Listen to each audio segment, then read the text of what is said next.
Do it, do.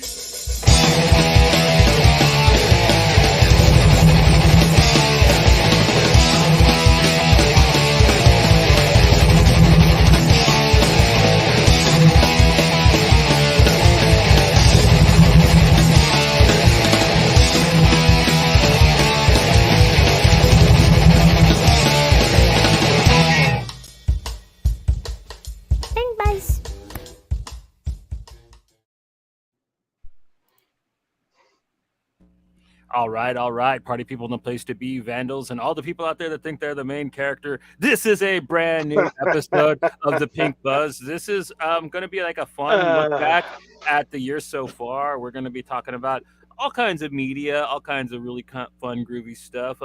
What else we got lined up, Joey? We're going to be talking about our faves of the year up till now. We're at the halfway point of the year, so we figured a lot of early stuff gets forgotten when people do their year-end list. So I figured, why not do the first half? That way we'll get some stuff in that we might have forgotten when we do our year-end list. So, you know, a lot of people have recency bias, so this is a way of like countering that recency bias. Right. And I'm going to go ahead and let our guests introduce themselves. I mean, like, they've been around a bit, but like I always like to give them the chance to say hi-de-ho. Elle. Hi. I was waiting you out. Hi. Oh, I didn't know if we were doing So we have Cookie and Elle in the house. Mm. Yeah, we just did an episode of For One Night Only on, was it Wednesday? Wednesday night? Yeah, it was Wednesday night. Wednesday night. Oh, Richard's in the house. How's it going, Richard? Richard's up late tonight. Yeah. All right, buddy. Let's see what he's got to say. He's probably packing all the Blam and Glam books, sending them out. Yeah, I'm really excited. I mean, I did get to read it already, but like I love like being able to read it with it in my hand, and like his art really does look better in print, in my opinion. Like it's gorgeous anyways, but it just shines on the page, in my opinion. So, yeah. And issue 7, he should be probably having that chugging along really soon, because he doesn't have very much turnaround time between issues. Spoke recently, and I think he said the end of July was his target for. Damn, for Daniel! The campaign, yeah. Oh, Elle's isn't. It's almost ready to head out. You know what? I told him, he was like, I gave him the wrong address after he already has my real address. Oh no. And he's like, there's like a difference. And I'm reading it too, and I'm like, oh my God, I had to go back on like 10 different things and change my address on a bunch of stuff lately, because I'm like, why would I put that? And I don't know why I did it, but I kept putting the wrong address lately on stuff. And maybe it's, you know, I'm getting to that age. Senile? Yeah. Yeah. Forgetful. Yeah, you're not even that old yet. Imagine once you get a little older, it's gonna be horrible. It's all that box wine's rotting your brain. And look, I've always been like, this sounds gonna sound awful, but I've always been down to live in a nursing home. My grandma lived in one that was not abusive. And so I'd be like down for like a one that was cool, like they were chill, you know. I don't know. After spending like a whole month in a hospital, like I don't know if I could. But when it doesn't feel like it, like they have like those resort type ones now that are like when you're not sick, or you can like roam around and do Living Plus. Yeah. Nobody I know is ever going to be rich enough to send me to one of those. So yes. Yeah, they're expensive, man. Like to go to a nice place, you better plan your retirement really well. Yeah, I'm planning on my kids. To get it together. Unless Time you want to me change mom's diaper. Unless you want me to burden you. I think because I was a caregiver to like my dad and grandma, like for me it's like I'd rather be in a home. Don't take care of me, please. Yeah, well my stepmom's like, when I get old and sick, you're gonna have to take care of me. I was like, well, you better get used to the pressure hose, because I was like, if you have any accidents, I'm taking you out back and hosing you down. Oh no. Bend over. She's already collecting all these messages for her elder abuse case later on. They use clips from the show. Yeah. And they all just laughed with him. Yeah. Is it abuse? I'm clean. It'd be more abusive to leave. It'd be more abusive just to let them sit there, to sit there in their own filth. No. On frail skin, it's just gonna slide off. Oh. All right. On that note, Okay, sorry. let's we could do check-ins. I know, Johnny, you said you had a big one. You want to go first, or did you want to let our guests go first, if they have any? And do our guests have a check-in? The show episode is kind of like a big check-in. Kind of, yeah. Yeah. Because if you put anything recently, then yeah, you'll be talking about it. So like if you waited last minute. Okay, a couple of my things are brand new, but I think most of the stuff I'm going to talk about did come out last year, so okay, a lot of it doesn't count. Cool. Yeah, I think my whole list is just recency bias. So this week. Yeah. Mm-hmm. All right, Johnny, go for it. You said you had a good one this week.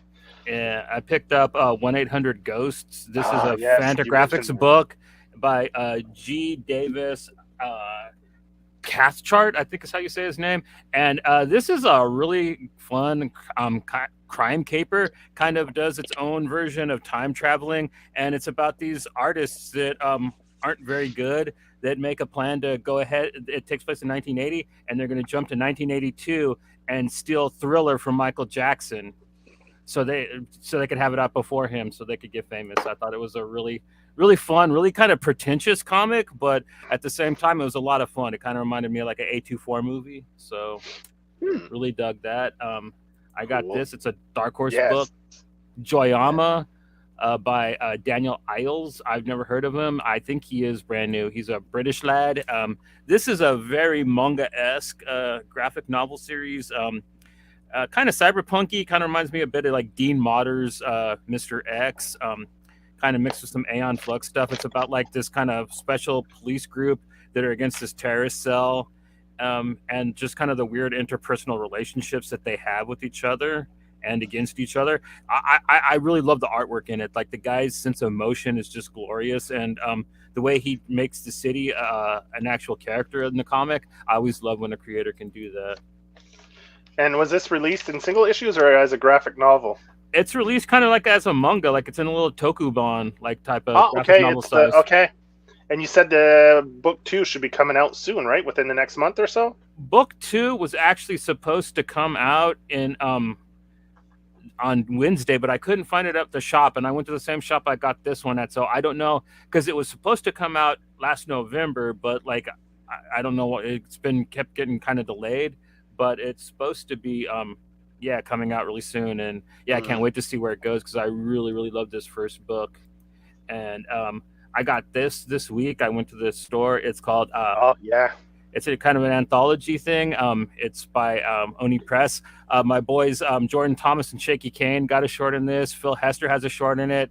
What's that guy that everybody likes? James Corden? Yeah. No. Chris Condon? Yeah, that guy.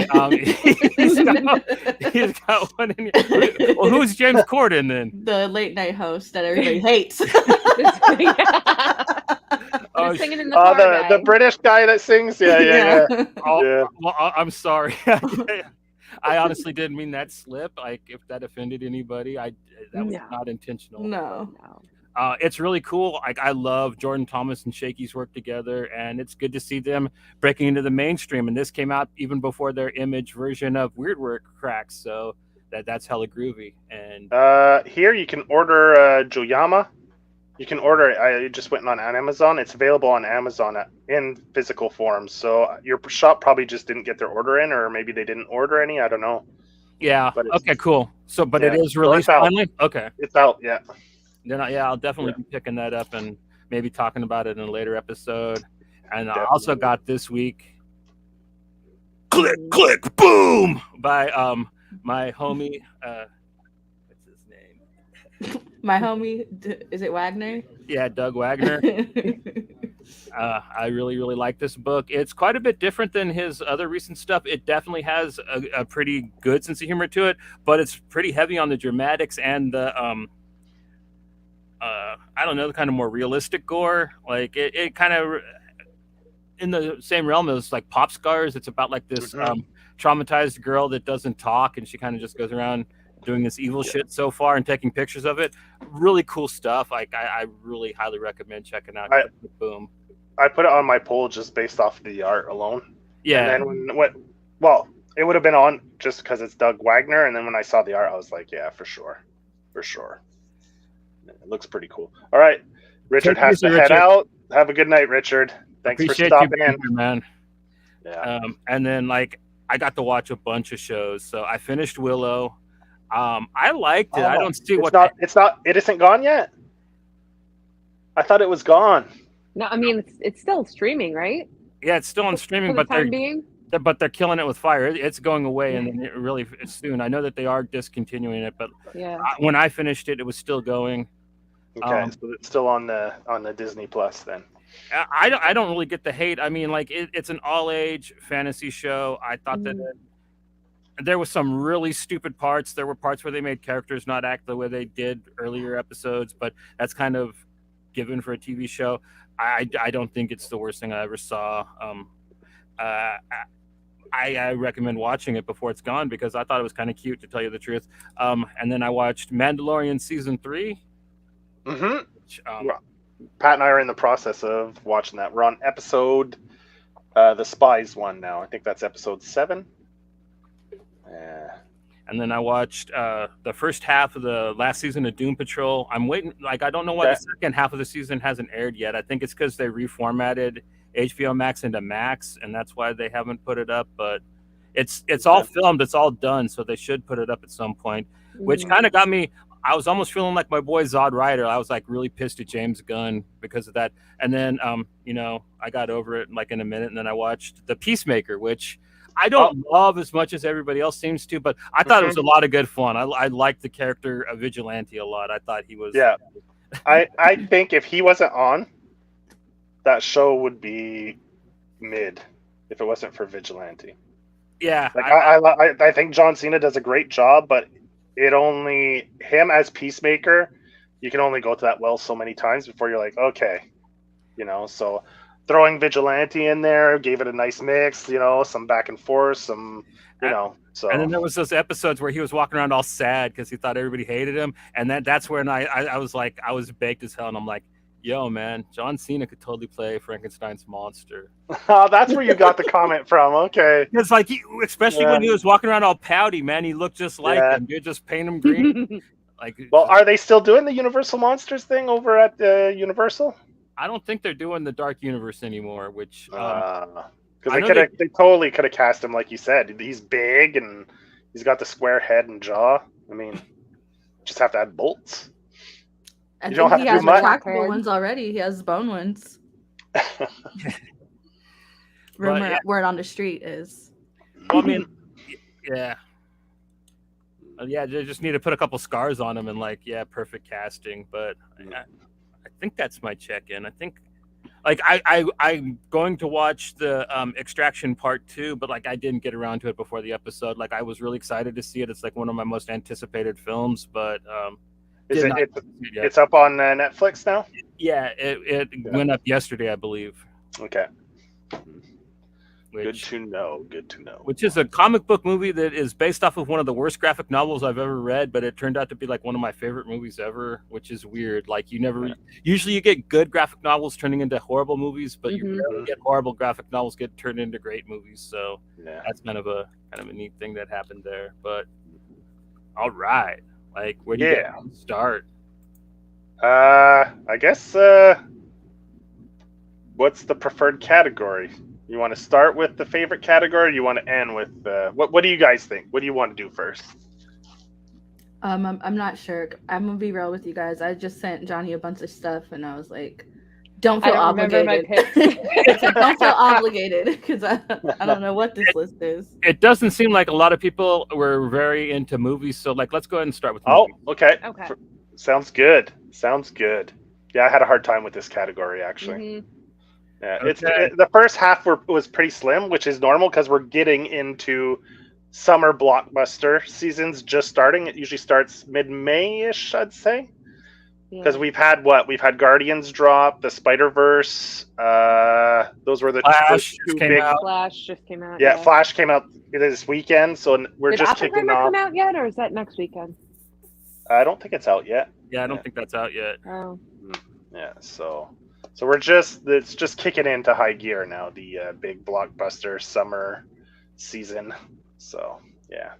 All right, Johnny, who do we got first? Who's going first? Let's go ahead and start with Cookie. There we go. Artifice Girl. So, basically, a rundown of this movie is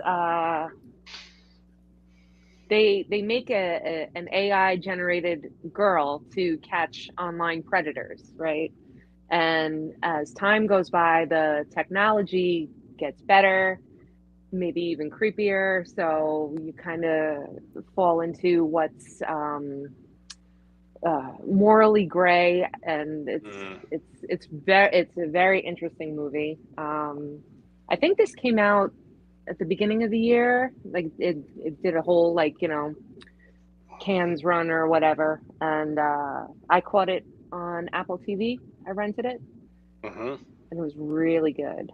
I really recommend this movie, especially if you're into movies where it's a lot of dialogue, a lot of people talking. There's no action in this, and it just basically goes from scene to scene to scene, and people discussing moral issues. It's not I would say it's more of a drama. Okay. More of like a sci-fi drama. It's not really. I wouldn't call it a thriller. No. It kind of starts that way because it starts with like a police interrogation, so you kind of get like crime thriller vibes, but it's not that at all. Okay. Yeah. You have Lance Henriksen's in it. Haven't seen him in something in a. I didn't know anybody in this. Yeah. What is he from? He was Bishop in Aliens. He was Near Dark. Yeah, he played the android. Yeah. He was on the X-Files spinoff, Millennium. Was that it called? Was it called Millennium? Pumpkinhead. He was in Pumpkinhead. Mm-hmm. Yeah, a lot of 80s, early 90s stuff. He was in a lot of stuff back then. A lot of 80s in the first Terminator. Stuff. Yeah. I'm glad you brought that up again because you mentioned it on another episode and I forgot the name of it, but on the episode I was like, yeah, I'm writing that down, and I don't know if I did or not. And so I've been wondering. I was trying to remember. So it's right up your alley. Yeah, I got it now. Yeah, because Undercover Underage is one of my jams. Yes. The AI is played by Tatum Matthews, and her name is Cherry. I'm not familiar with her name. I don't know. The Waltons. They redid a Waltons? They rebooted it? Good night, John Boy. Surprise! What the fuck? He's on Amazon right now. Add to cart. Okay. Full season. Tara would be watching it, man. She likes it. Yeah. Cinda Nichols. I've seen her in a couple things. Probably television shows. Let's see. Actress, Artificial, The Abandoned, They Sleep, J. Doe, Bubblegum, Crash. Oh, she does voice work and stuff. Okay.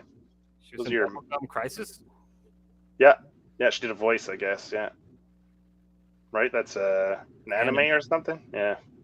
So those are your three main players. Director-writer was Franklin Rich, who did... What else did he do? Bedridden, Powerful, Teardrop. He actually does acting in a lot of his movies too. So he has a small role in this, I see. Yeah. So that's the summary of the cast, the main cast, director, and writer.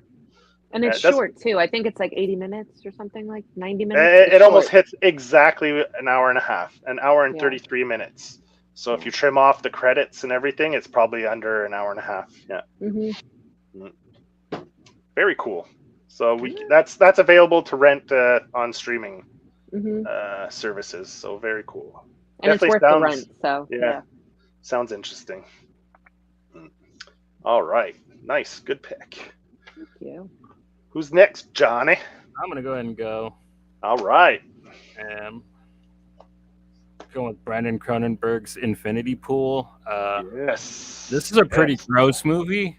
Like, I'm not going to lie. Like, he really outdid himself and his dad with this. Like, he kind of goes into Lars von Trier territory in this one, in my opinion. It's quite disturbing. I mean, it gets there, in my opinion. I know Mia Goth's really making a name for herself. I think this is the first thing I actually watched her in that's at least horror. And yeah, she's pretty creepy. Like, good job, girl. Skarsgård, like, I've liked him in a lot of stuff. And this movie, it starts off very unsettling and it just goes completely demented. I mean, has anybody else here seen it? It's on my list. Not yet. Yeah, it's on my list too. I had to block it because there's one poster for the movie. There's one poster that has, like, because I'm like tryptophobic and I don't like teeth. And it was like a poster and it looked like his teeth were like shaved off garlic clove things. And I said, I will pop up one more time. I blocked who made the film. What company was it? Neon? Yeah. I blocked Neon on TikTok because I said, if you show me this one more time when I'm trying to go to sleep, I'm out of here. You know what? In theory, it sounds like something I'm like, oh yeah, but in visual, no thanks. Yeah, visually it gets like there's like basically there's like a hallucinogenic substance that makes you so you could like visualize your own execution, and like you just see a lot of that, and it's very well shot. Like, I don't know if you've seen like his other work, Possessor, but like there's some like, is this worse than Possessor, like gore wise? Possessor only had like really that one death, Sean Bean with the fireplace poker, whereas this one has several and like they're pretty gruesome. Is it only like tragic deaths, or what if you have like a very anticlimactic death? Like, do you see that too? It's not really broached in the film. But you just die in your sleep. You're like, oh, okay. Well, go about my day. But I'm really happy to see that like he pays a nice homage to his dad with his work, but like he doesn't try to copy his dad. I really appreciate that about Brandon Cronenberg. Like, there is some body horror in this film, but like he's not trying to just ride that like his like to fame, like to be his dad. So he's probably the best kind of nepo baby in my opinion. Plus, he has a way cooler visual style than his dad. His dad was kind of more of a utilitarian filmmaker, whereas he's got a very artistic flair. He catches those very art house style visuals in films. And I kind of really appreciate that about him, that he's close enough, but far enough away from his dad to be, his own little creep. You know what I mean? And thank God for the Cronenberg. And their how was this received? About as well as most Cronenberg films. Like, it's critically liked, but for the most part, there's a lot of dissenters because of the content. Yeah. But you know what I mean? It did well. I know he's got another thing that's in production right away after it. So, like, I know it didn't. And as far as I know, a lot of people really liked it. It's considered one of the better films of its style in the past year. So, I've only heard good things about it, even from people who I know don't go for gore and horror. Yeah, right. That's what interested me after I was like, ew. Well, I was like, oh, but you said you liked it. I don't know. And I love Alexander Skarsgård, so I know. Especially when he's abusive. No, that's deeper issues. But when he's like the bad guy and stuff, I'm like, okay. Well, it builds to the nasty. Like it's got a great pace to it. Like I think that it made what it wanted to be perfectly. You know what I mean? And I'm not sure what that was, but like I really enjoyed it. You know what I mean? Like I think that it has a point to it. You know what I mean? I don't want to get to that on air because it's a pretty political film when you get to it, in my opinion. It's the way I took it. So yeah, cool. And then my other pick for It's the antithesis. I have Puss in Boots: The Last Wish, which is probably one of the most entertaining, just cute, enjoyable things that I've seen all in a long time. I mean, this is right up there with the Spider-Verse movie. I haven't seen part 2 yet, but I love the first one. Remember the first few times you talked about this, I thought you were always kidding because it was like, I thought you were making fun of it, like, oh, this is a great movie, and just like being sarcastic, and you're like, no, dog, I'm serious. I was like, oh shit, okay. They legit This is so wholesome. I love it. They gave him a beard in it. There's a cat with a beard in the movie. You know what I mean? Like I love shit like that, man. Yeah. my oldest, my oldest is 11, and when we watched it for the first time, I just need you to pause it right here. And I'm like, it's not even over. I promise you, it's gonna be fine in the end. It's a DreamWorks movie. Like, chill. Just take a second. But that's like, she's like, that's one of her favorite movies of all times now. It's really good. I mean, like the first movie was decent, but like the second one bodies it. I mean, like I would say like Puss in Boots 2 is up there with the first Shrek in like terms of like the best movies from that studio. Maybe Shrek 2. Like, which one was better? Shrek. I feel like 1 is cool, but Shrek 2, I think, for me, I prefer it. If I'm gonna put on a random Shrek. But yeah, I don't truck around, man. Puss in Boots 2, I was like the perfect thing at the beginning of this year. I was really excited for it. I know, and nobody was talking about it leading up to when it came out, but when it did come out, like everybody loved it, and I thought that was such a great sign for when I finally did get to see it myself. And yeah, it did not disappoint. And I love that art style, man. That Spider-Verse style art. It just looks really good with the Puss in Boots characters, in my opinion. Yeah. Well, I had my phone open. I saw a little trailer of it, and where he's fighting that big creature, and the stylization of when like the bell hits and stuff, and yeah, it looks pretty cool visually. Yeah. They changed that was released for the holiday season. No, it came out at the beginning of the year. It came out right at the beginning. Okay. I feel like it quietly came out too, and then I feel like they pushed it harder when it dropped on Peacock than they did when it was like actually in theaters. I think they had no faith in it because they legit dropped it in February, which is usually a month where they put out movies that they don't think are going to make any money. Yeah. And it ended up coming out, and everybody fucking loved it. You know what I mean? Which is awesome in my opinion. So I'll have to check it out then. I don't think I even watched the first one. The first one's a lot of fun, but like definitely watch this one, in my opinion. Like, but do I need to have watched the first one to see this one? So you know who? Do we need backstory here? Not really. No. Okay. They'll fill you in. Like, there's a couple of characters that return, but like they kind of like bring up like, "Hey, I haven't seen you since this happened," you know. Okay. And that's kind of all that they mentioned from the first film. All right. Cool. But yeah, so next up, let's go with Elle, huh? I don't even think I sent you any because I blanked. I feel like I watched all the movies. You didn't. You did not send me a movie. You have a TV show. And, even your TV show for your most anticipated is a TV show. So yeah. There you go. I just I mean I feel like I haven't really watched a lot of movies this year. Most of what I've watched is like everybody else has seen it. Mario, Evil Dead Rise. I liked a couple other ones, but nothing that I was like, go out of my way to talk about. Yeah, I had a hard time with this category too, but I did manage to find 3 that I think are worth maybe people taking the time to watch. So I guess I'm next, Johnny, then? Yeah, which one do you want to start with? Well, we could start with the one we've already talked about so we can get it out of the way real quick. So Evil Dead Rise, I enjoyed this, and I think anyone that's a fan of horror or this franchise should go check it out, as we've discussed on a previous episode of Buzz Bites. So you could go check that out, our episode of Buzz Bites, where we talk about this movie and Renfield. So yeah. With headphones. Watch it with headphones. Spooked. So what do you got next on there? I got anyone you want to talk about, dog. I just put it up. I mean, I don't have... See, this movie, everyone didn't seem to like, and I watched it, and I was like, I really enjoyed it, actually. I think I enjoyed this more than the first Shazam.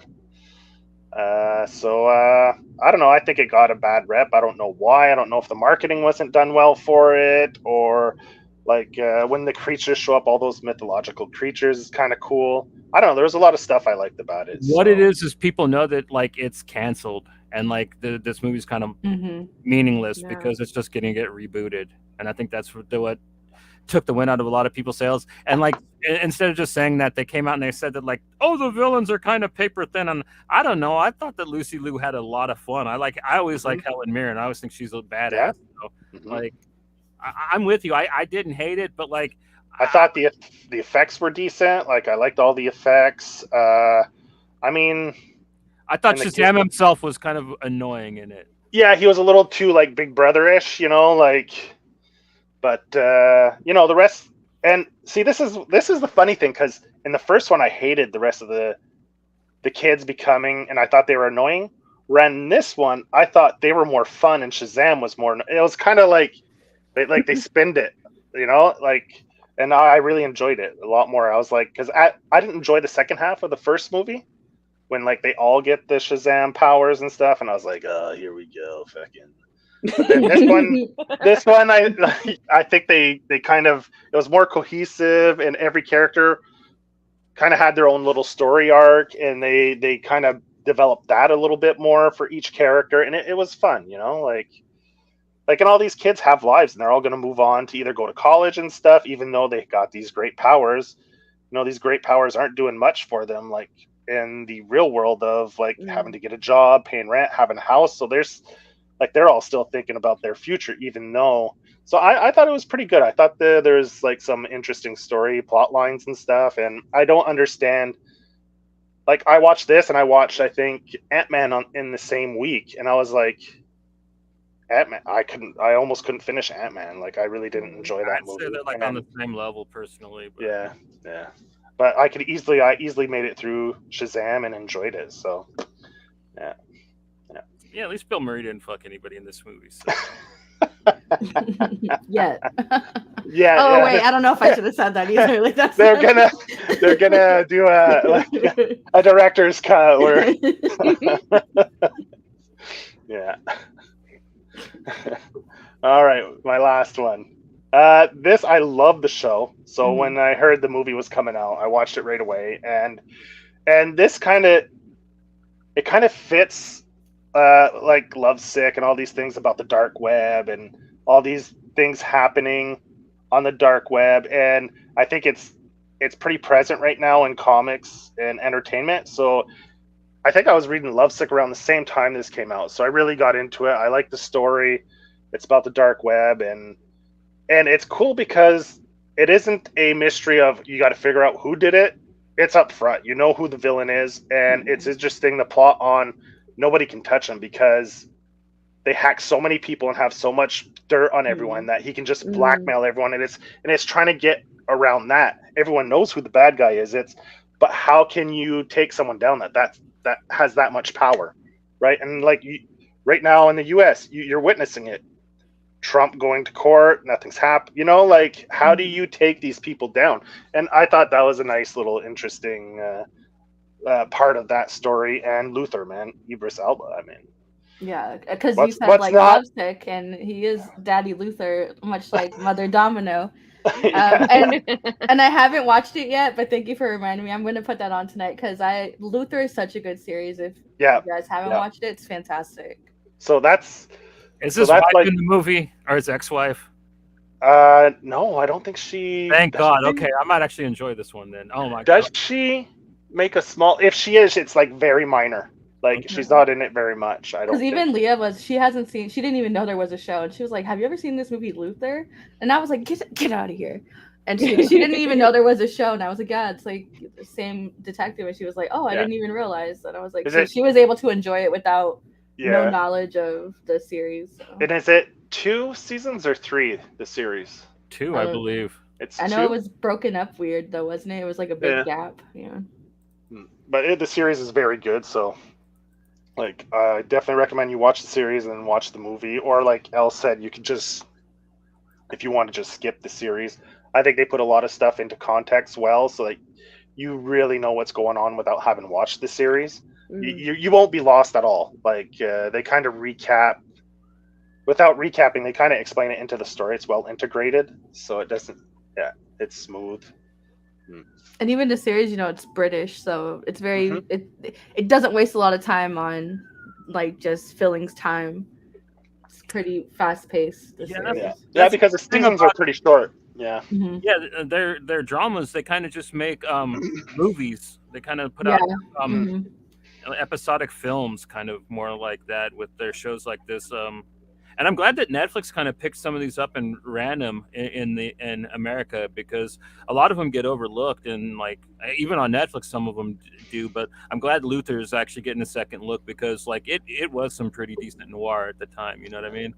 Like I could see them just continuing the series this way, like just drop these little movies every couple of years, maybe. What was another show that did that? It was like a series, and then they just kept making movies after. Was Sex in the City?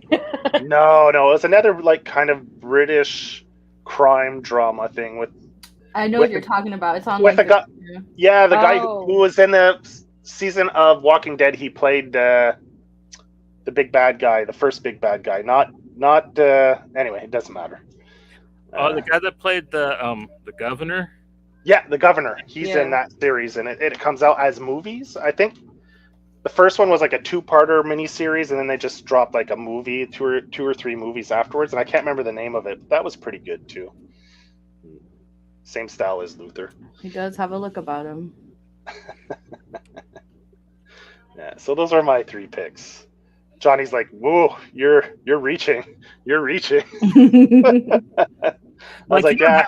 I'm like, you don't have to put any movies if you don't think any of them are. And he's like, oh no, I actually like these ones. And I'm like, he's like, well, Luther's really good. I'm like, I'm not talking about Luther. Luther is pretty cool. Like I haven't seen the film, but like I like the show. So. And I honestly did like Shazam. I'm not just like trying to do a hot take there. I actually enjoyed it.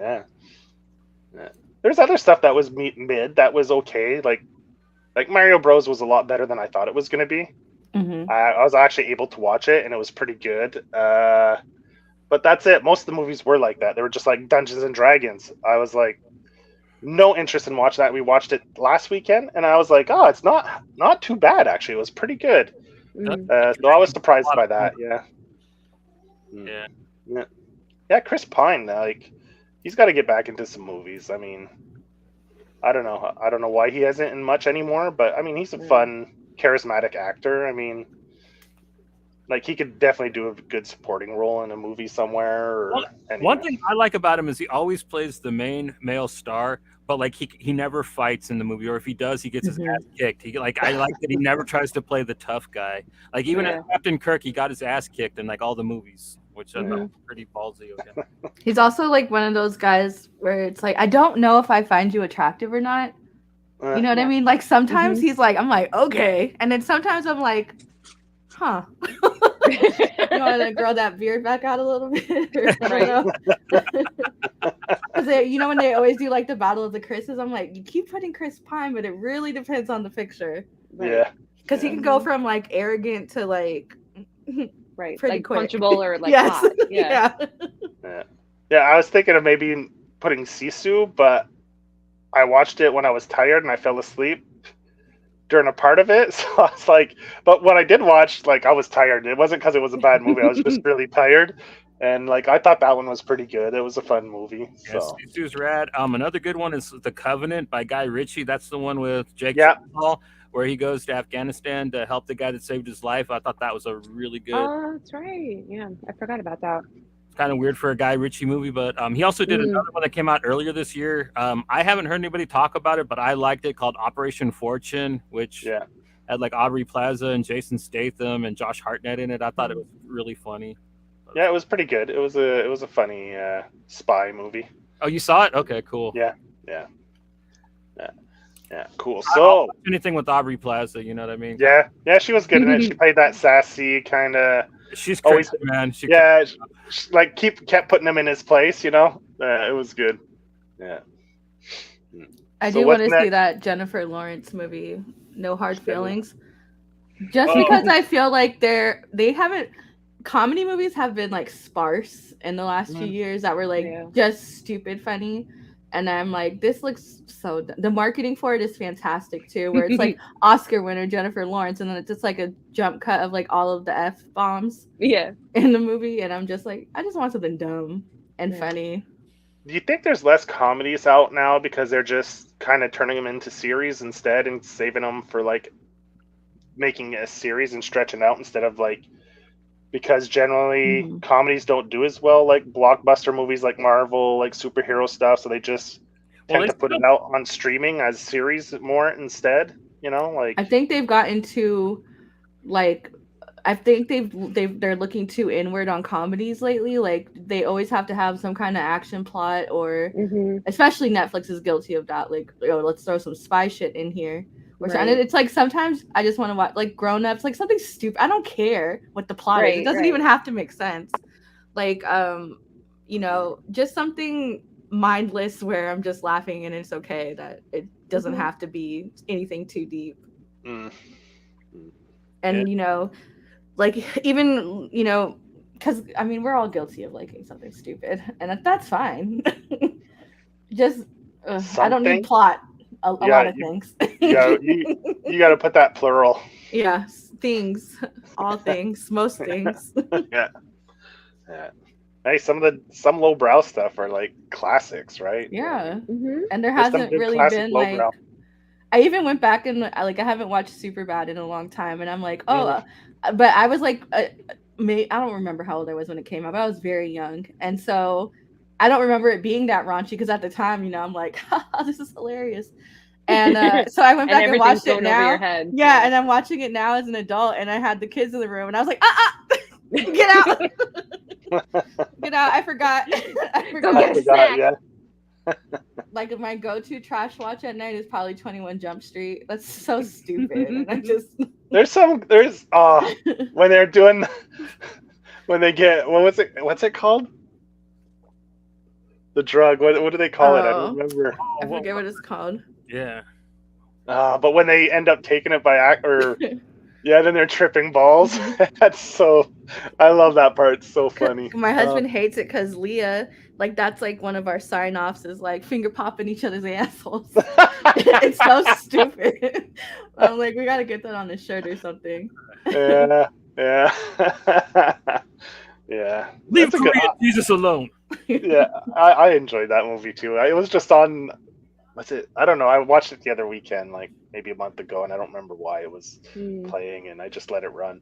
I think it was like it just popped on after because I let something finish, and that was the next thing that queued up automatically. So it like autoplayed, yeah, and I was like, why not? And I just watched it. And even like Christopher Mintz-Plasse, is that his name? He's doing reality TV now, like a competition, and I'm like, where are we in life right now? Like, what is this? Like. Go do something funny. Yeah. Is that McLovin? Yeah, and on the show it was like everybody's like, oh, we're gonna respect him and call him by his name because I'm sure he's tired of it. And then you have like Sherman, what's his name, the football player? Sherman. He was on the Seahawks. He's like best friends with Marshawn Lynch. And he like comes on there and he's like, McLovin, what's up? Or it was Marshawn Lynch said it. I'm calling him McLovin because that's what I know him as. Yeah. He was like the first person to leave too. He was like, find me on Instagram. That's cool. I just call him Red Mist then if he doesn't like McLovin. Yeah. All right. What's our next cat? I think that's it. That wraps up the movies. Yeah. Yeah. See, that's a slim category. I think there wasn't. It was pretty slim for the first half, and which I think is normal for the cycle for movies. Everyone likes to get their stuff in the blockbusters or right before award season, so people it's fresh in people's minds. All right. So what category are we doing next, Johnny? We're gonna do what? Comics? Yeah. Comics? All right. We'll do comics. All right. And Cookie. Yes. All right. We're going to start with this one because I didn't know about it, but I'm really excited for it because of the artist. Like, hell yeah. Yeah. So Tula Lute did all the art, and it's gorgeous. And I cannot wait for this to come out in a trade paperback. And it's, oh my God, it's so pretty. But yeah, I think it started last year, finished up the beginning of this year. and it's basically about barnstormers, which are like the acrobatic pilots that did all the fancy air stuff. shows. Yeah, the air shows back in the day. Mhm. And the first couple issues, you think it has like a sci-fi twist, but it really doesn't. But yeah, it's just so our main character accidentally crashes into almost like an engagement party and accidentally kind of kidnaps this woman. and mayhem ensues, and basically the whole run is them on the run and being hunted down and getting into hijinks and stuff like that. So it's a fun comic. It's a fun adventure. It's a cute story, and well, maybe not cute, but I don't know. This is a Comixology original, right? Yes. Yeah. People can go get this and read this now for free if they have a subscription to Kindle or Comixology. Yeah. Does it have a release date yet for the trade with Dark Horse? The first, no, the trade not yet. The first issue is coming out in July. Okay. Okay, they're going to release this one in floppies. Yeah. Okay. Because sometimes they do like the straight trade from Comixology as a trade on Dark Horse. That's what I was hoping they were going to do, and they're not doing that. I'm like, no! It probably depends on the numbers it does on Comixology. If it does really well issue to issue, they probably release it.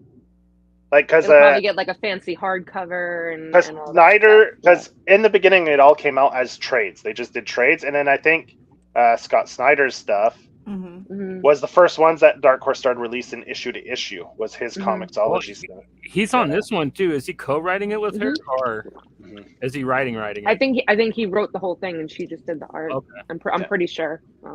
That's cool. He gave her first credit though, because like it is what would bring me to it. It's deserved. Yeah. Oh my god! Like that's what I'm saying. I'm glad that they're reprinting even in floppies, because like you got to look at her art printed, in my opinion, at least, man. Like I don't think it looks. I mean, it looks okay on the computer screen, but like, oh my god. No, I mean it was stunning on Comixology, but I can't even imagine how gorgeous it's going to be in your hand. You know, very different. Right on. Yeah, I'm really excited for that one now. So thank you very much for sending that to me. And then. No problem. Oh, yeah. I'm sure everybody's going to talk about this, so I loved it. I got to finish it. Like, I think I'm only on, I think I'm a few issues behind. I think I'm only up to issue 5, so, like. It's 6, right? Finishes on 6? 7. 7. Such a weird number to finish on, eh? 7? Yeah. Love that cover, though, for number 7, man. That is... Yes. For an A cover, like, oh my god, like I don't even want to know what the variants look like because I don't care. That A cover is beautiful. And all the covers for this were just like so. Elle, how many covers did you get? Did you get all of them? Let's not. There's like 2 I wasn't able to get because even on eBay I was like, I'm not spending that much money on a 1 in 25. But I've been able to get most of them. Yeah. The exclusives, but I'm like retired. I'm semi-retired. I tried. This was like the last title where I was like, because every single cover is dope. Like all the variants, all the artists she got to do art on it is just fantastic. And so, I have been like very hesitant to even look through catalogs and stuff because I'm like, I don't want to get tempted. Wait till they come out with the hardcovers and do crazy stuff. Oh, she's about to drop a special one with signed book plates in it, but she just hasn't said when. And I try to keep up with her on Twitter, but I always miss something. Oh, I have her alerts on. Yeah. Like it's a problem. Yeah, it's. I think I read up to I'm only at issue 4. So I still have no. The second arc. Yeah. It's all. Yeah, I didn't start the second arc yet, so I have them all. They're all here in my box, and I'm so behind on so many different other series, right? So, yeah, it's not just this book. It's just I don't know. My reading routine has kind of dropped off a bit. So, yeah.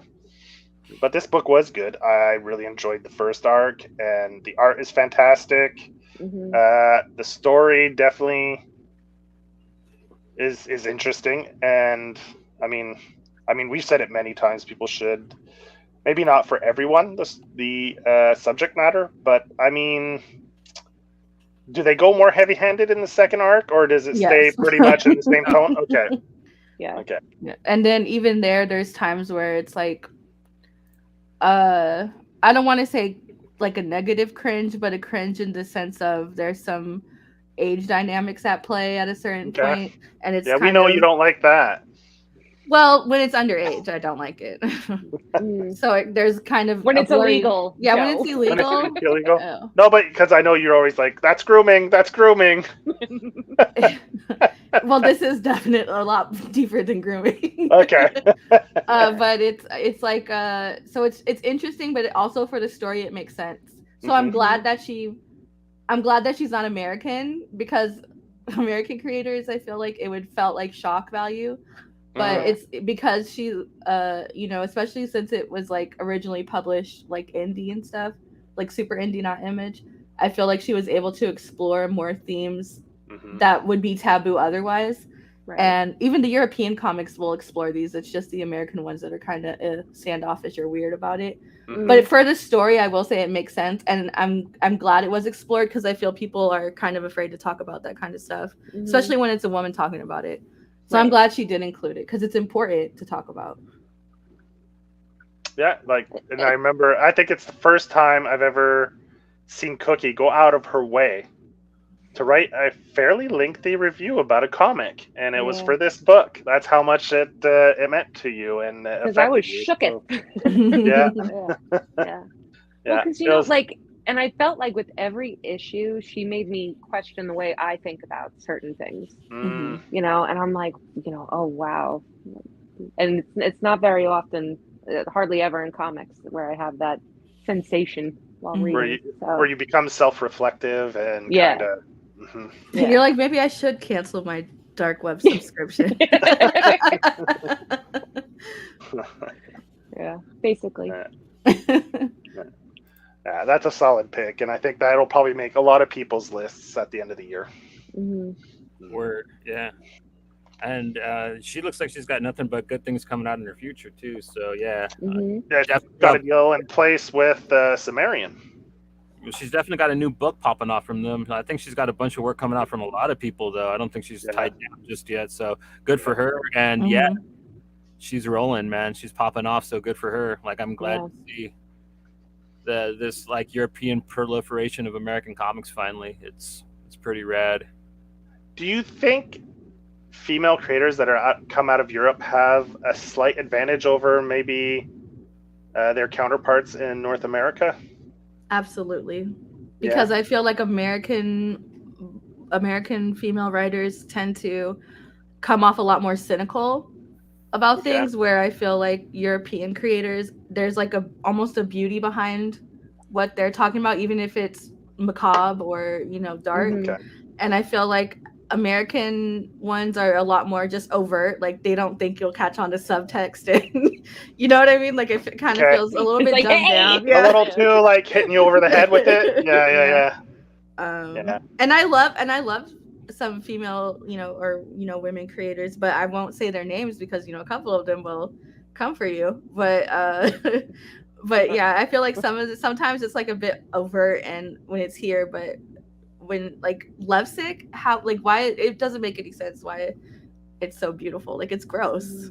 You should be grossed out, but like literally every panel, every page could be a poster, a spread, a fine art piece. Yeah, cool.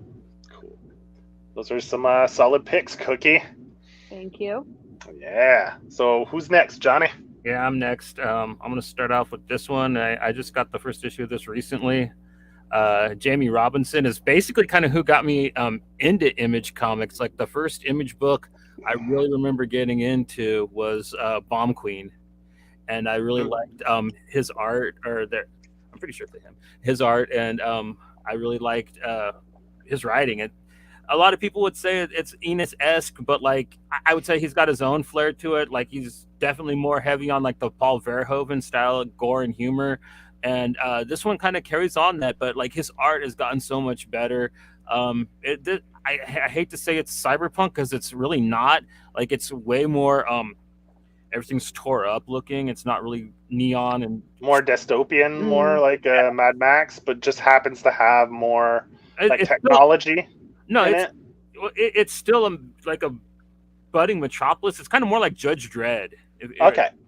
But like his art's kind of, once again, I'm going to say this name, Dean Moderish. It kind of the way the cityscapes look really remind me of Mr. X, which I always love, and I don't know. I'm really enjoying this so far. It's a pretty cool vigilante story set in like a pretty, nasty future.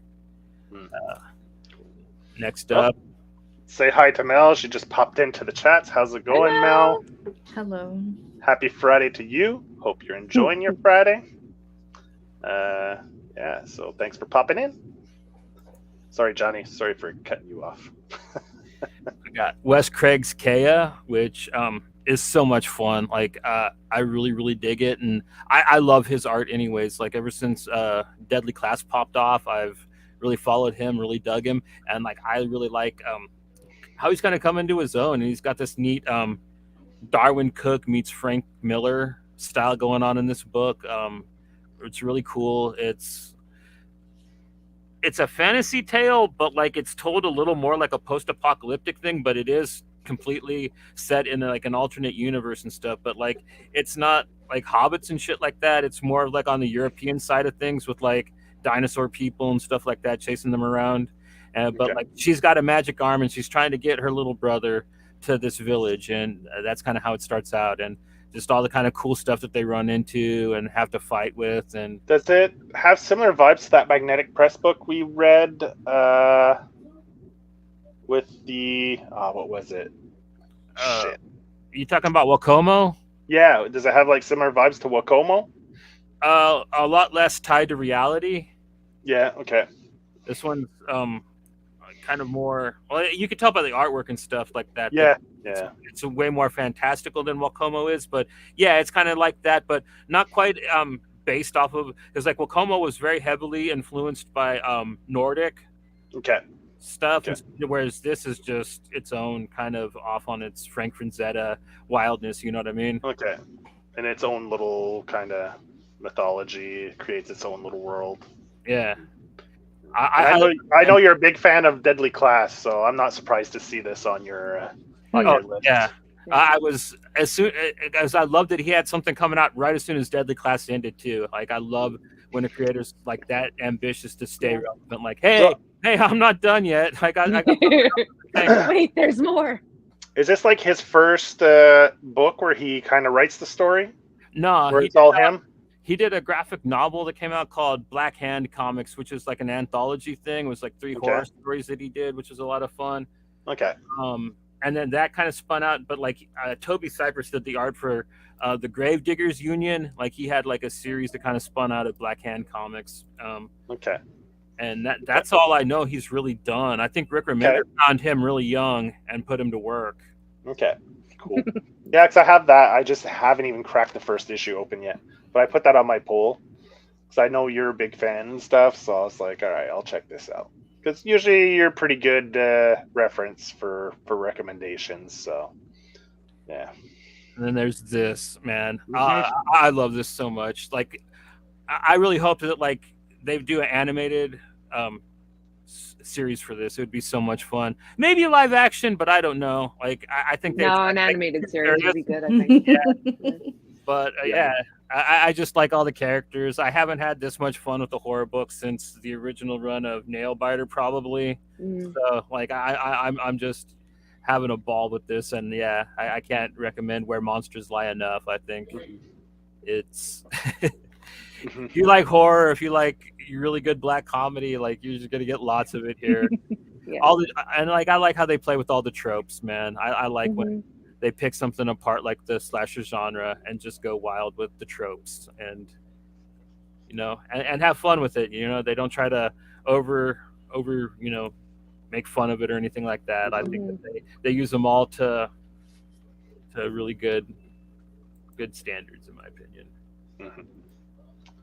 Cool. Yeah, Elle's also digging where monsters lie. Hell yeah. And then, in my opinion, what the best comic of the year so far is Plush. Oh, nice. Yeah. Wow. As much as I loved, well, you already had Lovesick. I didn't want to just keep doing the same thing that everybody else had. So I thought Plush was right there on the same level as Lovesick, just a lot more funny, a lot more. We're talking about dumb, simple, like laugh out loud, funny stuff. Well, at the same time, being a pretty damn good horror story, though. That's why I like these Doug Wagner weird books like Plastic and Vinyl and this one, because like he makes them really silly and really wacky, but at the same time, like they're really good stories to it. Really heartfelt stories. Yeah, exactly. Like if it wasn't for his name on this book, I would have totally passed on Plush. And Plush was one of the books on my list too, so I might as well chime in now so we don't rehash it and be redundant. But Plush also made my list. I was very doubtful about liking it, but man, by the end of the second issue, I was hooked. Like, it's a great book, and it definitely, you have no clue. Like, you're reading this, you don't know where the hell this is going, and like, could you guess where it was going, Johnny? Because I had no clue. No. Right? So each issue keeps you guessing. And, I mean, it's great. Like, I loved it. It was good. Yeah, I went into it blind. And by the time, like, he was talked into putting on the suit and going into the convention, I was in stitches, man. I was just having and then, like, the twist, like, what he ends up running into at the furry convention. Like, it's perfection. Like, I always thought that it would be like really mean if somebody like did something like this, but I think Doug Wagner did a really kind of funny, really kooky, furry horror story that isn't actually very mean to the community. I think that it doesn't actually make fun of furries in a malicious way at all, which I think is kind of neat that he pulled off, because I think a lot of people would have like really kind of picked on him, and I don't think that this book really does that. Like, I think Doug Wagner is the equivalent to, let's say, if you want to compare his work to movies, like Shaun of the Dead, Dylan Tucker versus Evil. Like, he's got it down, like taking horror elements and adding comedy to it in such a way that it makes it's flawless. Like, it's seamless. It works so well, and he does it so great in the comic genre. Like, I mean, I think he's the best at it. I don't think anyone comes as very close to him and he does it on a consistent basis, like series after series. I mean, it's really good. Yeah, Plush just ended, and like he's already got Click Click Boom out, which is like, it's a little more emotional than these ones are, but like, yeah, like he's got this really good flow with the way he tells his stories, and he can go dark places and still keep the books fun and funny too. So I mean, he's definitely if you're a fan of horror, you should really check Doug Wagner's stuff out. And it, like you said, it's got the comedy element, so it doesn't get too heavy. Like, so that's good. Yeah, great pick. I love that pick. Okay, Elle, do you want to start with your manga, or do you want to go with? Oh, I forgot it. Either or, I don't care. I want to go with American comics. Okay, I'm gonna go with this one because I got a question. Is this based in the same universe as Doubt? I would have had to read Doubt. Okay. And I haven't, so I'm not sure. It's the same author, creator? I'm not sure. Like, it looks like his stuff. Doubt was a book like these people all wake up and like this. It's kind of like Saw, but like they have animal masks on, and they gotta pick who they think is the person that they got to pick people out, and like they play against each other. It's like the whole. Oh, okay. So listen. Hear me out for 1 second while I Google this, because now that you said that, it says, oh no, but don't go any further with that, because now I want to read that. So I'm gonna read that. Don't spoil it. Yeah. Now I want to read that, but it doesn't look like it's from this. Oh no, it is from the same guy. All right. Okay. So yeah.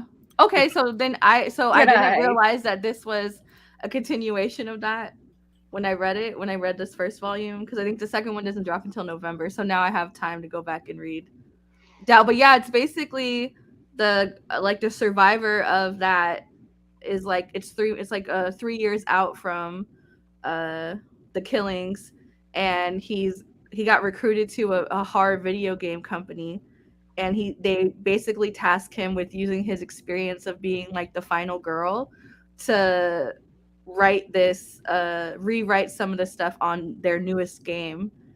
And then like things start to like happen in real life, and the lines get blurred and stuff, but it's really good. And especially because, like, I don't know, I've kind of been on a slump with reading as well, and I was like, oh, maybe some good old manga will get me back in the mood to read. And I read this in like an hour. It was so good.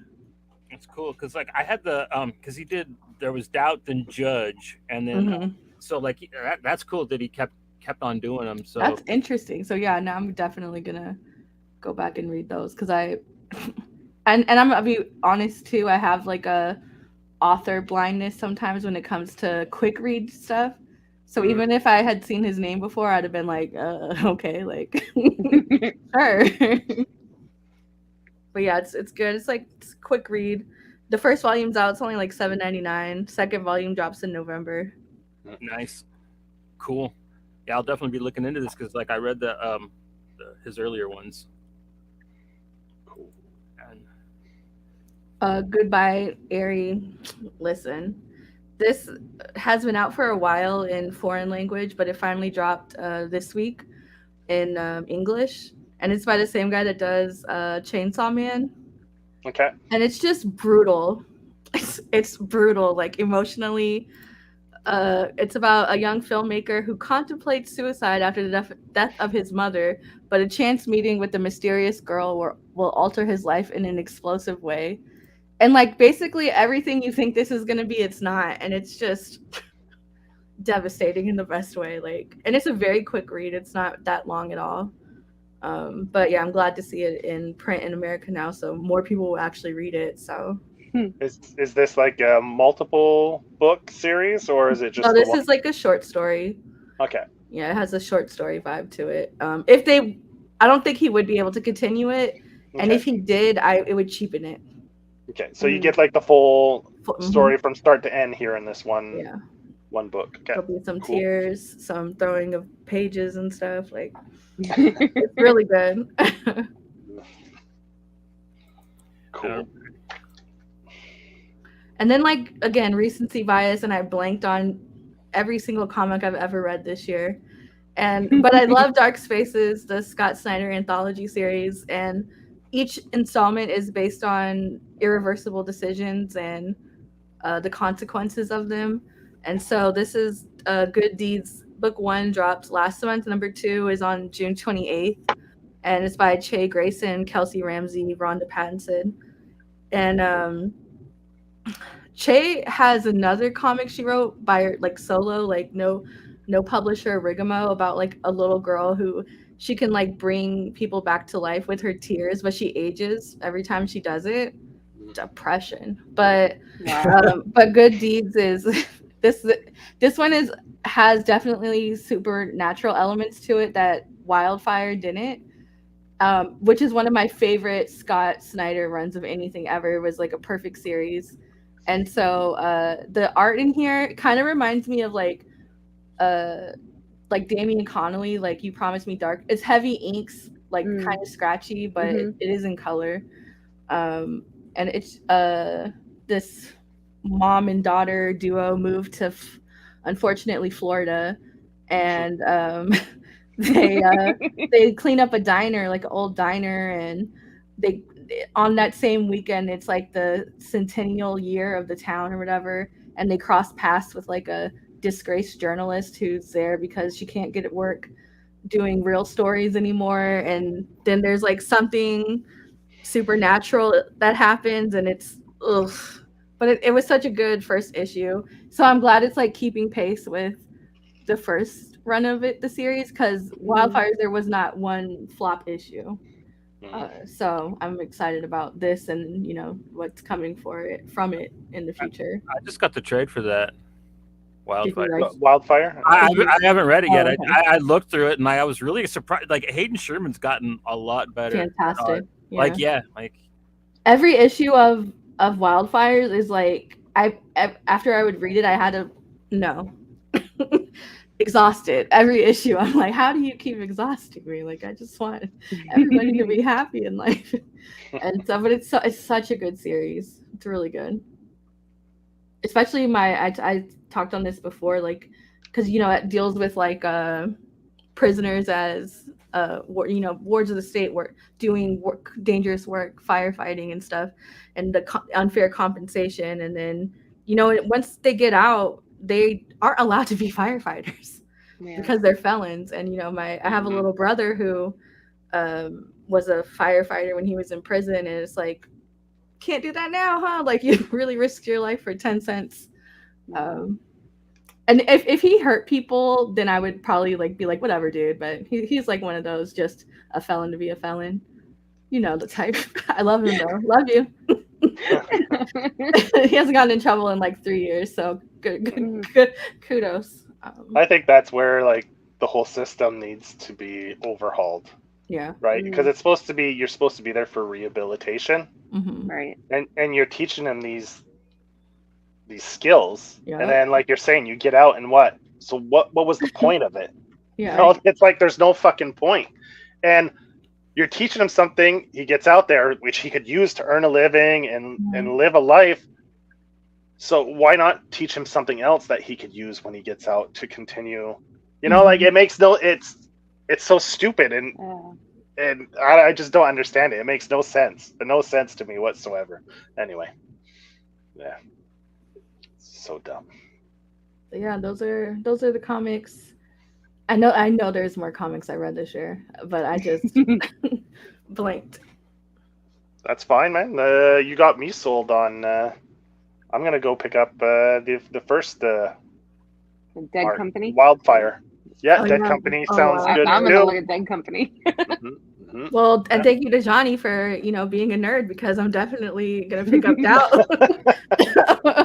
I would have never caught on to that. And what's funny is like when I was reading about like the author and like what else he's done, I'm like, oh, he's done all of these things. I'm like, that's cool, but it never, because I think the description, his author description is like, yeah, he's known for like writing like dark, whatever subgenre it is of this. And I was like, oh, I should check that stuff out. But now I'm motivated to. That's true. Mangas are usually for the most part, are pretty quick reads. Oh yeah. Oh, and Hoopla has a manga section now, and you could read Dead Company on it for free right now. Oh, really? Yeah. Ooh. Now it doesn't have all the, well, I don't want to say cool tools that like other comic reading apps have, because most of them are trash. But it is easy to read, and it does read right to left in the app too. So it's like an authentic experience. Cool. Yeah. So, that means it's me, right? Yes. All right. Pop up. I guess we'll go with the one book that I've been very vocal about loving, Axe Wielder John. Okay. No, we can do that one. You talked about Almighty like it's so many. Almighty. Yeah. This one's good too. I love this one. Like I said, I've talked about it on check-ins before, and this is an Image book that came out maybe in February. I think it started to drop. So I think the first arc must be done, and the trade should be coming out soon. So this is like dystopian. It's nothing overly original. It's just really well done, really well paced, and the art is fantastic. So if you just like a well-made comic that reads well and has great visuals, then pick this up. Like it isn't groundbreaking in any way when it comes to story plot, but it just hits all the marks in all the right ways. The protagonist is great. Her design is awesome, and I always like a badass woman in the lead role, and she's definitely that, and so definitely pick that up. That's a really fun read. So what's next, Johnny? I'll just let you post them up and I'll talk about them. All right, Axe Wielder John. We had Nick on the show to talk about this book. If you backed it on Zoop, the PDFs have gone out, and he just dropped a post that if you missed out on the PDF and you backed this book, drop him a line and he'll resend you a link for the PDF if you want to read it. It's gone to printing. He's working on the book plates now because all the retailer packages get remarks and book plates. So it should be, I think he's hoping to start fulfillment at the end of July, I think, start sending the books out, physical books. So anyone who backed that should be getting stuff in the mail. Maybe by August, you'll have the book physically in your hands. And it's a great book, beautiful artwork, fun story. So I'm anxious for people to start actually reading that because I know a lot of people won't read the PDFs. So it'll be fun to see socials once this hits and see what everyone has to say about it. All right, next up. Yes, Ablaze. The Children of the Black Sun. This was it's a bit of a low-key book. It starts off as a slow burn, and then by issue 3 or 4, it kind of picks up with the more supernatural stuff. And it's pretty cool. It's about there's a black eclipse that happens once every, was it, I can't remember if it was 15 years or 20 years. And any children that were conceived on the black eclipse come out like with pale skin, red eyes and stuff, and they're called the Children of the Black Sun. And they're a little different and weird from other kids. And as you read the story, it kind of, you see what these differences are and how the black eclipse affects them, and are they the chosen ones and all these kind of things. So it's fun, and it definitely plays on how people fear the unknown, people that are different. It definitely plays off that, and so yeah, it's a fun book. And it's I don't have the creators' names down here, but it's they did the spin-off from right, they worked on Something's Killing the Children, the spin-off. I think one of the writers or the artists from that is drawing that book, so the art's pretty cool. Yeah, so that's an Ablaze book. I definitely recommend go picking that up and checking that out. It's a fun read. What's up next, Johnny? And Plush, you already talked about. Plush, it. Yeah. You had that pick. No, we talked about it when you had it. So yeah, Plush. Plush was my other pick. I was only going to pick 3, then I was like, nah, I got to have Plush in there. So yeah. So I was happy. I was like, I didn't know anyone's picks, and usually I let everyone pick theirs first, and I'll like change my picks out if someone has the same pick as me. So this is, I think, the first time where I've gone in almost completely blind, not knowing anyone's picks. So yeah, so it was just one book overlaps, which isn't too bad. So that means you should go get it if 2 people liked it. I loved Plush too, by the way. I love the all of the material collection, plastic, vinyl. You guys put me on to plastic. I didn't watch that episode where you guys talked about it because I wanted to go into it like without knowing. And then I was so glad I didn't. I did watch it after because it was wild. Yeah, we spoke a lot of stuff about the book, so it's a good thing you didn't watch it. Well, as soon as I saw the art, I was like, this looks readable. And so yeah, so that sums up our comics.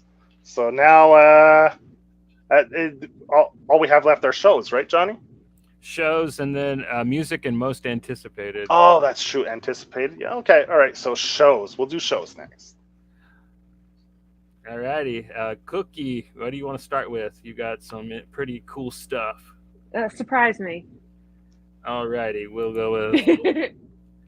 Oh, The Big Brunch. Yes. So Elle made me watch this, and I've never been happier with the recommendation ever. It is so good. It's a cooking competition, but it's like it doesn't feel aggressive. Yeah.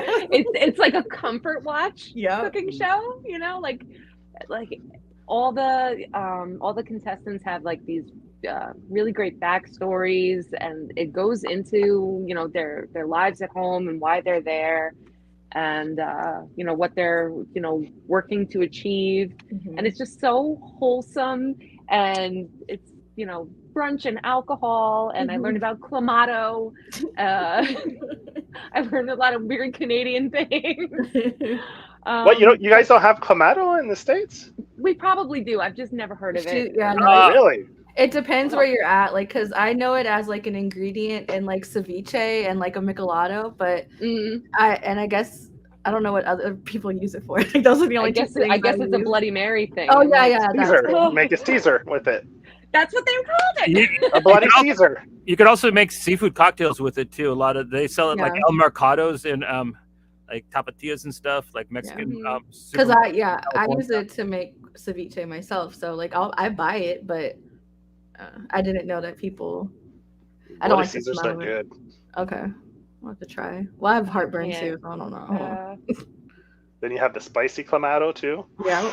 Because usually you put a few drops of Tabasco in your Bloody Caesar with the salted celery salt rim. Yeah, it's good. Make me a little hungry now, but but I loved Big Brunch, and then the way that they would make family breakfast for each other in the morning. It was just really heartwarming. It was wholesome. It was very good. So this is like a reality show. Yeah, it's a cooking competition, but they put heart but I meant it isn't actors portraying anything. These are all real people. They're real stories. Yeah. Okay. Did the winner deserve to win? I don't know, but you'll yell that. Well, I don't know, but happy for him though. Oh, their journey, whoever it is. we don't know. No spoilers. Cool. I'll have to go check that out. I haven't watched a cooking show in a long time, so maybe I'll go check that out. Yeah.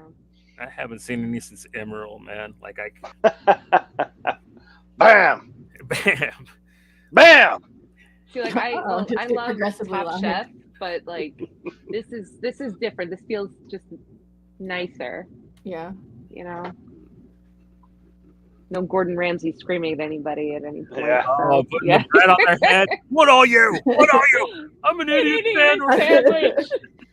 And you know what? I love Gordon Ramsay. I do, but especially his UK shows, because he's just like a wholesome guy. Really, just he came over here and he's like, "Fuck you, like everybody. You guys like to be." What do they call them? People who like to be like denigrated, emasculated. Yeah. He's like, you guys like this. Masochist. Yeah. Yes. And he's but even his shows lately, like I feel like you don't have a lot of likable people on here lately. Yeah. They all kind of trash. Mm-hmm. They need to get Vin Diesel. I would like to watch Vin Diesel. Yeah. Oh yeah, this is how I cook for my family. Yeah, I don't have friends. I have family. We're serving family style. I'd watch a Vin Diesel cooking show, yo. I think I would too. Yeah. Alrighty. Got some Charlie Brooker up next. So this is absolute recency bias because I just finished it yesterday. But spectacular season. So it hasn't lost a beat, hasn't lost a step. No. Improved in some ways. Yes, because even last season I was kind of like, like, I'm like, this episode can go, but this was spectacular. And there were a couple episodes where at the end where I was just like, so that's a return to form, season 6. Mm-hmm. Yes. A renaissance, if you will. Yeah, that's a great show. Like the first few seasons are great. How was Aaron Paul in it? Like I was really excited to see him up in there. That's what most tense, uncomfortable episode. I kept pausing it because I was like, I don't want anything to happen to anybody. Yeah. I do not want any of this. Because I also picked this, so just to pull a Joe, like I also had this in my list. So it was fantastic. Yeah. And it's so I was at a client's place, and then like I was going to get something in the car, and then I was walking by the living room when I came back in, and he was having lunch, and he had something on. I saw Aaron Paul and the girl, what's her name? Yeah, Rooney. Oh, what it was in Mara, Fantastic some Four. Mara. Yeah, Mara Yeah. something. Yeah. I was like, what the hell's this? Now I know it's from the 6th season of Black Mirror. Okay, cool. Now I'm spoiling it for you. Tell him next time. Turn that off. Yeah. I'm surprised he had it on because there's like some like sex scenes on all of like most of the episodes, and so I would have been. Could you imagine having somebody working list?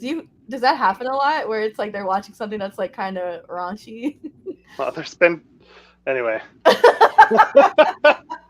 I would be so uncomfortable. I put on like the most generic, bland thing I could find when there's people in my. I've had single women kind of scantily dressed, like kind of always sometimes chatting you up on jobs and stuff.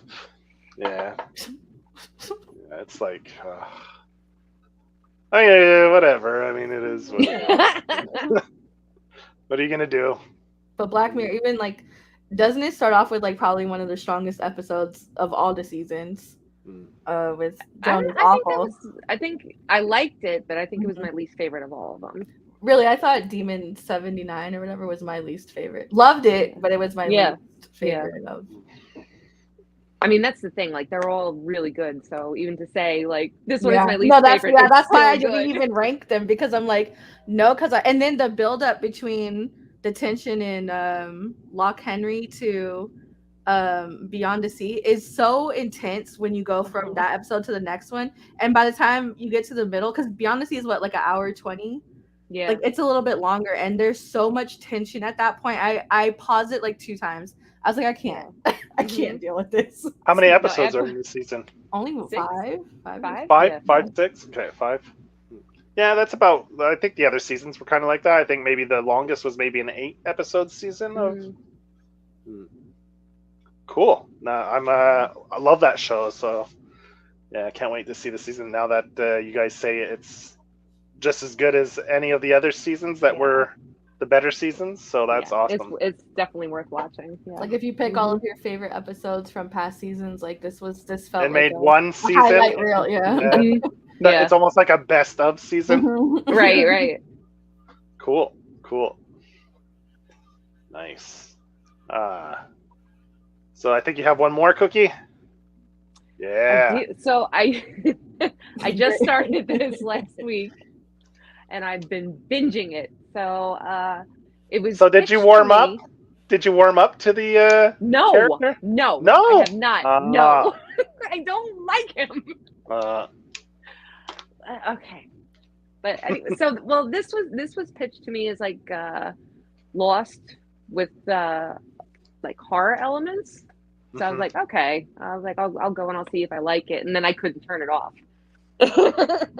And it's been crazy, and I love it. And I just started season 2 2 days ago. I don't know. I got to pick it up. But that one character, I can't. No. Like once he kind of came to the realization and accepted the situation, I found he got into a groove where I liked him. Yeah. In the first season or the second season? Am I still an opportunity for me to like him? I don't know, because I can't remember where the first season ended and the second one began. So, but it's funny because the person that mentioned Lost, there's actually, I don't know if it's some of the writers are the ones that are making the show from Lost, but they have a connection. Some of the creators worked on Lost as well, so it makes sense that there's that connection or that vibe. Yeah. I watched the first 3 episodes of the first season when it first started, and then I was like, oh, I'm gonna catch it once it's all caught up, and then I never went back to it. But I'm going to. But I got big like off the rails Stephen King, like in between right before he got sober, probably like yeah. You know what I mean? Like it had big like classic King vibes to it. Definitely. Yeah, because I think you were talking about this a while ago, weren't you? Yeah, I really enjoyed the episodes that I watched live, but then it got to the point where I'm like, I don't feel like paying for this service every month. Let me just pay for the season once it drops or whatever, pay for the app, and I just never did. But now that season 2 is out, I'm more likely to binge it, Okay, so one of the directors is Jack Bender. And he's the executive producer of Lost. Oh, okay. So there you go. Yeah, so that's probably why you know, it has a similar vibe and stuff like that. Mm-hmm. Yeah. Well, I think it's the whole like, you know, we're trapped and we want to go home. We want to get home. And we don't know how to do that, or we haven't figured out how to do it yet. Yeah, it's that whole thing. So. Where are they stuck in this show? Some small Midwestern town, I'd say. Something like a very Stephen King type of town. So it's like Black Hammer, but with kind of. Yeah, Black Hammer, but with like, if you couldn't go out at night. You're stuck in your house at night. Yeah, you have to stay in your house at night. Mm-hmm. Which would work for me because I tend not to go outside anyways. So right, I think I would thrive there, quite frankly. But you know, that's just me. There ain't nothing to do out there, man. You don't really want to go outside. Like, I live in a small town. Like, there ain't shit going on after the sun goes down. Like, you can go to the Walmart. That's about it. Yeah, you can't even do that out here anymore. There's no more 24-hour Walmarts. Yeah, here either. There's no 24-hour anything anymore. No, only for us. Not even McDonald's is 24/7 out here anymore. Wow. Nope, here either. Mm-mm. No, labor shortage. Like, they don't have anyone to work the night shifts. Yeah. There's one Mexican restaurant that's 24 hours, and I know you guys are thinking, sounds a little janky, and it is. But I bet the food is good though. It's bomb as hell because I take my husband to work super early in the morning, so I'm like out at like 3 a.m. and it's packed because it's the only thing open, and I live in like a kind of a downtown area, and it's always packed. But it's disgusting, but it's so good. Like it's. What time do your bars close? Is that like the 3 a.m.? Is that the last call? No, Cookie. When's the last time I went outside? I could not tell you. I know you can't buy liquor until 6 a.m. or 7 a.m. Yeah, from 11 to 7, I think it is here. 2, or is it 3 to 7? I think it's 2 o'clock when the bars close, right? Well, yeah, but you can't.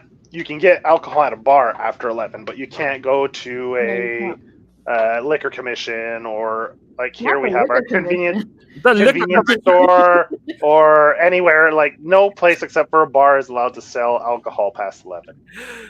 I remember in the South when I first moved there and they were like, oh, I'm going to the package store. I'm like, you moving? And they're like, no, that's what they call the liquor stores. I'm like, ew. When I was in South Carolina, that's weird.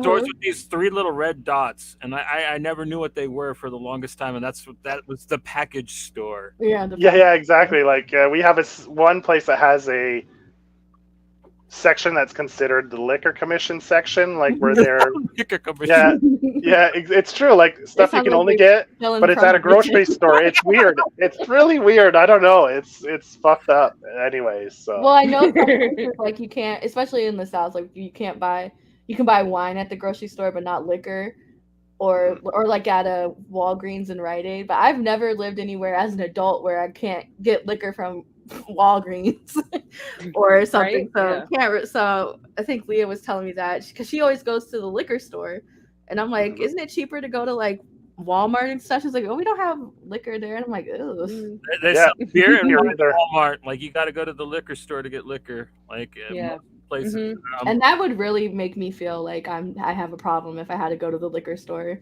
So the fact that I'm just like buying, baby wipes and groceries and stuff, I'm like, oh no, it's cool. Like, it's here. You can't. It's not a problem. It's right next to the baby wipes. It's right next to the baby wipes. I get you. Oh, there. I think that sums up Cookie's picks, right? I think so, yes. Yeah. So I don't even remember the order, Johnny. Were you next? Yeah, next. And I was going to laugh at me for this one, but... No, I like Star Trek. Oh, do you? I heard this season was good. The last one? It is. It's probably one of the best rebounds I've ever seen for a show. I absolutely despised the first season of this show. I thought it was such a terrible thing to do to Patrick Stewart and his legacy, but they really rebounded it and they sent him off well. They sent the whole show off well. I thought that this was one of the best reunions with a satisfying end that I'd ever seen. So that's done. That's the final season of the series. The final season of the series, and yeah, pretty much the the end for like a lot of these characters are like, not all of them die. Like none of them die. But I mean, like, nobody dies. Spoiler, nobody dies. But for like, unless you're gonna read like the books or something like that, this is kind of like the last you're gonna see of like Will Riker or like Geordie LaForge and them, unless they might show up in another one. But I don't know. Like they seem to be like making their own like off-world Star Trek stuff, except for this. Like everything else is like that Strange New Worlds, which is a good show, which I think just returned. Like about to, because I know I listened to this interview with Jack Quaid, and him and Tawny Newsom's characters from the animated show are going to be on. Oh, really? Yeah, as themselves. Well, as their characters from the cartoon. So I'm like, oh, that's cool. That's cool. So Lower Decks is actually going to cross over with live action. That's cool. That's interesting, actually. But yeah, no, I want to make fun of you first. I like Star Trek. Star Wars now is where I'm like. Do they actually look like? Begrudgingly. Do they draw the characters like them? More or less, the way they look? Yeah. I think Jack Quaid, they like kind of dyed his hair or used like a wig or something for the show, but it was funny. He was plugging it like he was on the whole season, and they got it out of him. He's like, yeah, it's like one episode at the end. Yeah. But he also talked about The Boys coming back because he said it's already filmed, so they're just waiting for a release date. Yeah. Well, that's good. Like that they were able to get it out before the strikes, man. So like, a lot of it's not going to be coming out for a long time now. So a lot of shows might get canceled, like what happened when pandemic shut things down. Some shows just got straight up dropped. Or the last writer's strike that happened in 2007. Like a lot of good shows got shit canned. But we also got a lot of shit reality that is like iconic now. So yeah, make that face. Unscripted. Let's not go back there. Speaking of another show, I guess I'm just into reunions this year because my other pick is Party Down. Yeah, it's so great to see like this just idiotic good time back and in full swing. I mean, I love Ken Marino. He is probably the ultimate doofus. He's the the guy with the smile, the stepdad from Role Models. Yeah. And I'm so happy that like he owns the business now in this version of it, and like everybody kind of has to come and get their jobs back from him for other reasons, and like I don't know, it's just the weird stuff that happens at their the get-togethers that they cater for, and this show gets very very up to date with the politics, but I thought it was really fun. Like the Proud Boys episode was. How many years between the initial season and this one? Probably 8, something like that. Wow, that's crazy. Yeah. Huh. I mean, just go back and like see like because like that the blonde guy, the emo kid, like he's so young, and look at him now, like. Adam. Some of them don't look any older. Yeah. No, Adam looks the same. And the Sturdy Winks lady, yeah, she's so funny on the show too. That lady is absolutely insane, man. She always cracks me up. So yeah, Party Down. And I don't know if you guys like the old show is really funny too, really good. Some good guest stars on that, and it's a lot funnier than the setup should allow it to be because it's just this catering group. And like them catering these parties and just the weird stuff that the people that hire them are up to, and like the scheming between the different members and stuff. It's the type of comedy that Elle was talking about that she missed. It's just good, dumb, brainless fun, like in that early 2000s style, but a little smarter than a lot of the other stuff. Like I'd say it's a little brainier than like your Rogan show or movies. Okay. And now we go to Elle. And where do you want to start, Elle? I'll go like everybody else did. Surprise me. Yeah. We'll start with this one. I mean, it's well traveled. Well, I mean, come on. Did you have to say it like that? No. I mean, The Last of Us, we all know what it is. I thought they handled the adaptation very well as a fan of the original game, of the source material, if you will. And I mean, that's it. I thought Bella was fantastic. We don't even need to get into Pedro. We already know. Yeah. So I have this as one of my picks as well. And I think the chemistry between them is fantastic. Sure. Like, it's great. Yeah. Like, you could have put them in any scenario. It doesn't have to be this world. You could put those two in any world, and the chemistry they actually have with one another, I mean, that sells the show right there alone. Just those two actors just working their trade together is fantastic. And I also thought I saw like a lot of reviews at the time. I think people just trying to nitpick, where they were like, she's so whiny, she's so annoying. I'm like, yeah, imagine being 14 stuck in this situation. Like, no, there is character growth. There's character growth in the game, and I'm just like, you guys went off of the first episode. She's whiny. I'm like, get out of here. Don't ever. I did not get whiny at all. She's sassy. No. She's definitely sassy. Yeah, but yeah. But whiny, no. Like, she could. No, I didn't get whiny either. She's very sassy, talk back, hard-headed. Stubborn. Have we all seen it at this point? Yes. John, I don't know, John. Okay, but you've seen the first episode. Yeah. The only thing I would have changed was I wish that his biological daughter had never been exposed. We never saw her exposed or have seen about the events happening before it happened at nighttime, before that part, because that was such a compelling aspect of the game. Like, just everybody being caught up by surprise, and her like being so innocent and everything. So I would, but I do understand it's a TV show that they do have to, get in those, extra minutes and stuff like that. So I understood the difference, but I did prefer her story in the game a little bit more, just because it was like I felt like we kind of understood why Joel was at the place he was emotionally with everything better when he was okay with his daughter not having ever known anything. Like, it's easier to cope knowing that she never had to think about this or deal with this. So I did like that better, but I enjoyed the series thoroughly. I think production value was fantastic. Yeah. Like, the sets, everything was top notch. Like, really good stuff. Melanie Linsky, love her. Yes. I think everybody worked pretty well in their roles in here. Yeah. No, my only thing is that it's not really, at least for me, it's not rewatchable just because it's so sad. Yeah. Like, I just cry too much. Like, Jesus Christ. But it was fantastic.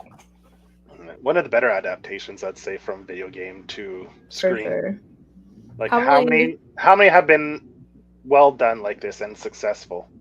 I mean, like, you can count on one hand, right? There aren't too many adaptations from video games to screen to live action that have been successsure. Yeah, there's the Bob Hoskins Super Mario Brothers movie. There's none that I would openly say I enjoy without me knowing public scrutiny. Yeah. Because let's be real, the last Mortal Kombat movie was pretty fucking cool. Oh, I liked it. Yeah, it was pretty cool. And then you say that online, and you get shut down quick. Oh, please. It's like saying you like Green Lantern. I like the Green Lantern movie with Ryan Reynolds. Me too. I don't care what they say. I'm not gonna say it. Green Lantern now.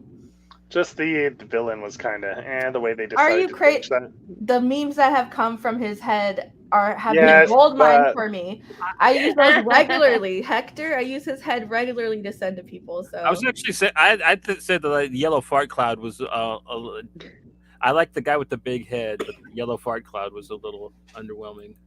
Yeah, that's it. That's what I meant. Like, yeah, that part. Yeah, exactly. Fart cloud thing. Yeah. Yeah, Pixels. My old man's right. Like, that's another one that gets a lot of hate that I don't think a lot of people that hate on it even stop to watch it, man. Like, the same thing with the movie Battleship. I'm going to get hate for saying that, but the movie Battleship's a lot of fun. And I think nobody actually watched it. You mean the Rihanna classic? The Rihanna classic? Yeah. Everybody's favorite actor, what's his name? Liam Neeson's up in there. Like, Liam Neeson's. Yeah, racist ass Liam Neeson's. Well, depending on the racist? A little bit. Like, you guys remember when he told that story about when he wanted to go out and kill a black guy that one night? Yeah, he did say that. Oh, is that why they had him like, on in real life, he said Atlanta? that?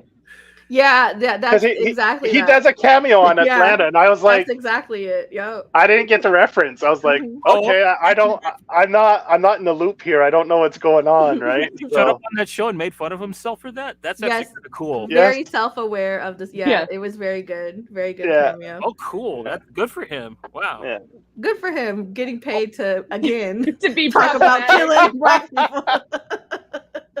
No, but it was, and I think it was even in the community. It was appreciated, the fact that you can, reflect, move on, and make fun of yourself about it. Right. Yeah. Right. Now we need a Mel Gibson cameo. He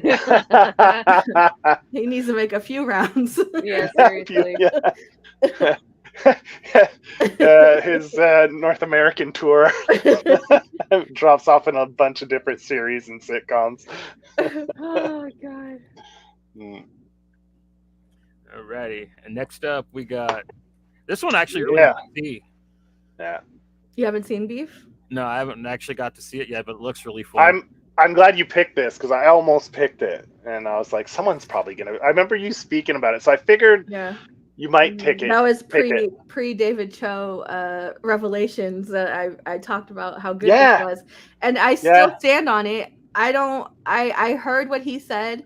I think him and Bobby Lee are like a couple of like Asian comedians, actors, whatever, that have said like problematic things. And I also feel like they come from a different time in comedy where it was okay to say those kind of things. Like people didn't really take you seriously. Now, if David Cho actually did what he said he did, genuinely, like that's reprehensible. But I also have been like, I grew up on, stand up and, trash podcasts and stuff like that. So I know people will say stuff for a laugh, for shock value. So I don't, but Beef was perfection, like from beginning to end, like the generational trauma, the backstories of everybody, like the production value is outstanding. The soundtrack alone, I was like in my early OOs playlist for a minute. I just didn't like the ending. The ending. Oh, I really like the ending. I was like, are they going to do it or not? Are they going to go with that? And they did. And I was like... I loved it. There's like I just think every episode was like, they just kept topping the chaos. Yeah. And you didn't think you could top it after a certain point, and they did. And I'm like, what are you doing? The car. Everything. The car scene where it's like... looks back like, oh fuck, I'm fucking in big trouble now. Yeah. I love the idea of them being stuck in like the trees underneath the freeway in Los Angeles. Like, it was so dumb, but it was like also it makes sense. Like the chaotic nature of everything that's happening. Like, it kind of makes sense. It's just how. Like, I know people that are like that could get caught up in a ruthless one-upping each other, type battle of, See, I'm happy because I know one time I like, when I first moved to Washington, there was this lady who like cut me off, and I just said bitch in my car. Like, how did you see me even say that? Like, you were looking hard, right? And she saw me, and she got like her boyfriend, and they literally started chasing me. And I had the kids in the car and stuff. I'm like, what are they doing? And like, I'm like, I did call her a bitch, but like, how could she have seen that? Like, and so I immediately drove to the military base because I was like, you want to get in trouble? We can get in trouble. Like, say less. And they kept driving, but I was like, but railroad rage, I'm more of like a cusser, but that's where I draw the line when it comes to car safety. I'm a pretty safe driver. I've never been in an accident. I've never gotten a ticket. So for me, it would have to be extreme, but I know people personally who I'm like, yeah, easily this could be the first thing in the line of a succession of petty shit. Well, out here, they get crazy when you flip them off. Like back home in California, like It's right. You're right. That's like to say hi to each other. And Yeah. But like out here, you flip somebody off, they'll speed up beside you, they'll swerve at you. Like, Okies get crazy if you flip them off on the road, man. Like I've had it happen a few times, and I always laugh at him, which doesn't help my case, I think. Yeah. Or I cuss and then pretend I was singing real quick because I'm like, I don't want nobody to start nothing with me. I was just singing a song. I wasn't calling you. Yeah, I was rapping. You know what? Just have a CD in your CD, if you have a CD player, with like the word bitch in the song, and just be like, I was singing to the song. Bitch. Hey Siri, play bitch. Fast. Hurry up.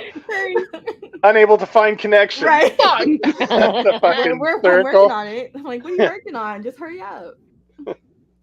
Yeah. But beef, I feel like I wasn't expecting it to be as good as it was at all. Like, but also I am a A24 stan. Unapologetically. So I was like, I know the production value would be there, but I wasn't sure. But it was fantastic. Yeah, it was good. I enjoyed it. I went through it pretty quick. Like, it's very bingeable because you're just curious. Like, what can it? Like you're saying, how can they one up this? So you want to watch the next episode just to see where it goes. Yeah. Now there's a lot of crazy shit that I'm picking back. A lot of crazy shit in it. Yeah. Oh, there's that one. There's a scene in there that I couldn't believe it when I saw it at the house. I don't want to spoil anything, but there's a scene with a security system. Yeah. And I was like, no, what is this? This isn't what I thought it was. But that was a great addition, though. I really enjoyed that scene out of context because she might have deserved it a little bit. So yeah, but it was a really good series. Yeah. So was that your last pick? I don't know. Yep. Yeah. Black Mirror, but you already talked on Cookie. Oh yeah, Black Mirror. Okay, yeah, okay, yeah. So Black Mirror, yeah. All right, Joey, you ready? All right, yeah, let's do it. All right, Mandalorian. Wasn't this in your picks, Johnny? Yeah, but I wanted to leave one for you to be able to talk about, man. Oh, okay. All right, so season 3, we're like I said, we're on episode 7, I think. So we have episode 7 and 8, one more after this. So we have 2 episodes left, and I mean, this show has been an example of just consistent quality from episode to episode, from season to season. I mean, like, I'm not the biggest Star Wars fan, and I love this show. It's great. Pat loves it. I mean, I think there's a little bit of something for everyone in it, and I think even if Fulci would actually watch it, he might even actually enjoy it if he would actually sit there and be honest with himself. Yeah. I liked it. Like, they're involving all the characters finally. Like, everybody's favorite little adorable thing actually gets to be pretty badass in this season, which I'm really enjoying. Like, he gets his little mech suit. No. Like, yeah. It's really cute, but badass at the same time. Like, I think that they balance the show very, very well, and I like that this season is all about him and his people. It's actually finally about Mandalorians and not just random Star Wars stuff. You're actually learning about the culture and like their ways and what happened to them. Yeah, there's more of a cohesive plot throughout the whole season, as opposed to the first season where it was pretty much one and done episodes almost, with a slight plot line going through it, like with Grogu and all that. Now it's very, like you said, deep rooted into the mythos of it and everything. So, yeah, pretty good stuff. Good stuff. Not disappointed. Yeah, it's next to Rogue One. It's the best new Star Wars that they've made. Yeah, not bad. You gotta love the Star Wars. All right, what's next, man? I don't know what this is, so we're gonna have you talk to me about it. Oh, Ted Lasso. The final season. Yeah, this is the final season, so there's none left. And great job. Like, if you wanted a feel-good show, this is definitely the show to watch. Like, I mean, it definitely hits you in the feels, but it's always got a positive spin on it. So yeah, a fun, really funny, great. A lot of British humor in it. So if you dig those kind of British shows, you'll definitely get your fill with this, and it's fun. Really, really good and final season. So It's about a soccer team, or yeah, Yes. about an American football coach who doesn't have a job, so he comes to England to coach a British football team, but he has no idea what he's doing because he doesn't know the game, right? So yeah. Anyway, it takes it from there, and it's less about the sport itself and more about all the people involved, like the actual players and their personal lives, the owners, the coaching staff, and it really dives in, and takes a very human kind of approach to it, like less like they tackle ego and all that of the athletes and stuff, but it really comes down to each individual person. These athletes are rich, they make a lot of money, but they are people, and they have things that happen in their lives that make them sad, make them happy. They're not just these rich robots that have no feelings and aren't affected by anything, you know? So it really dives into the human aspect of like just and the psychology behind sports, and you know, fandom, and how fandom can affect people mentally.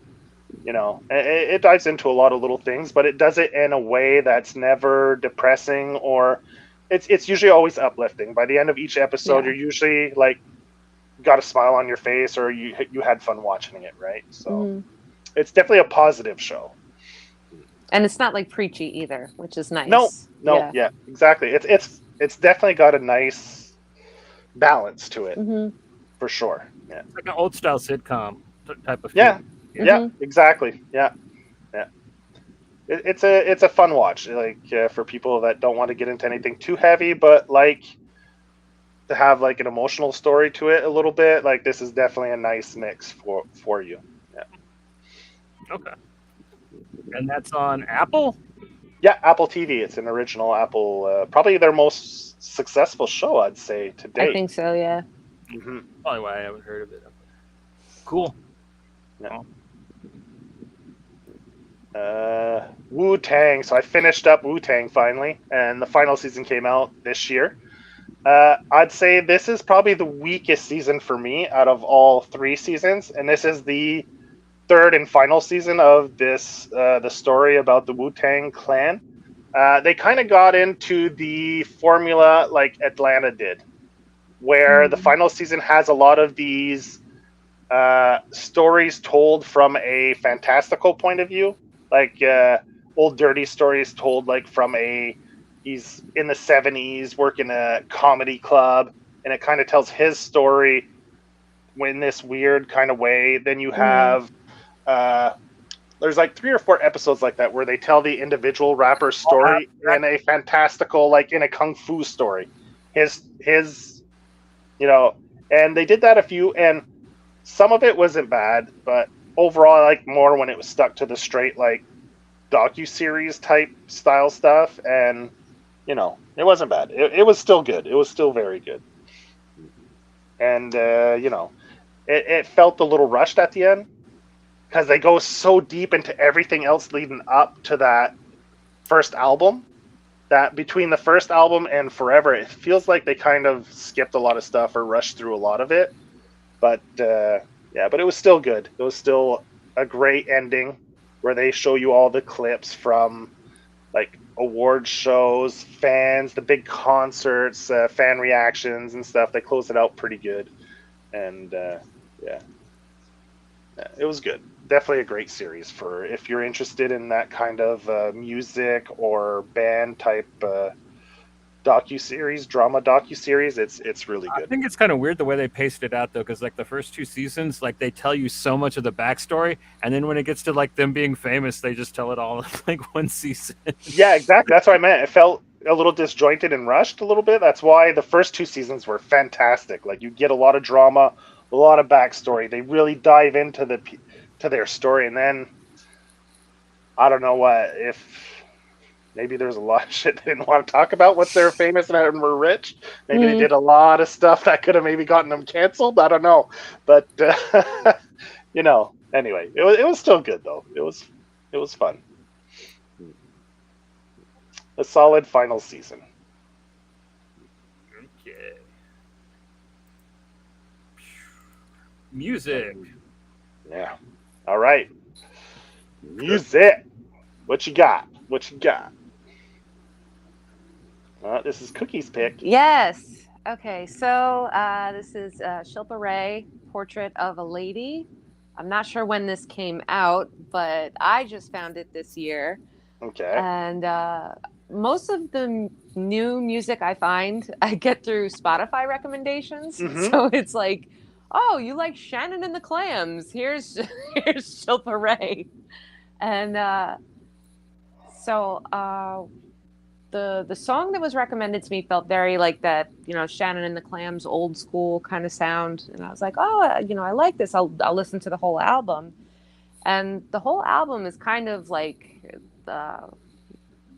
that indie punk kind of feel, I guess. I'm horrible at explaining music, horrible at it.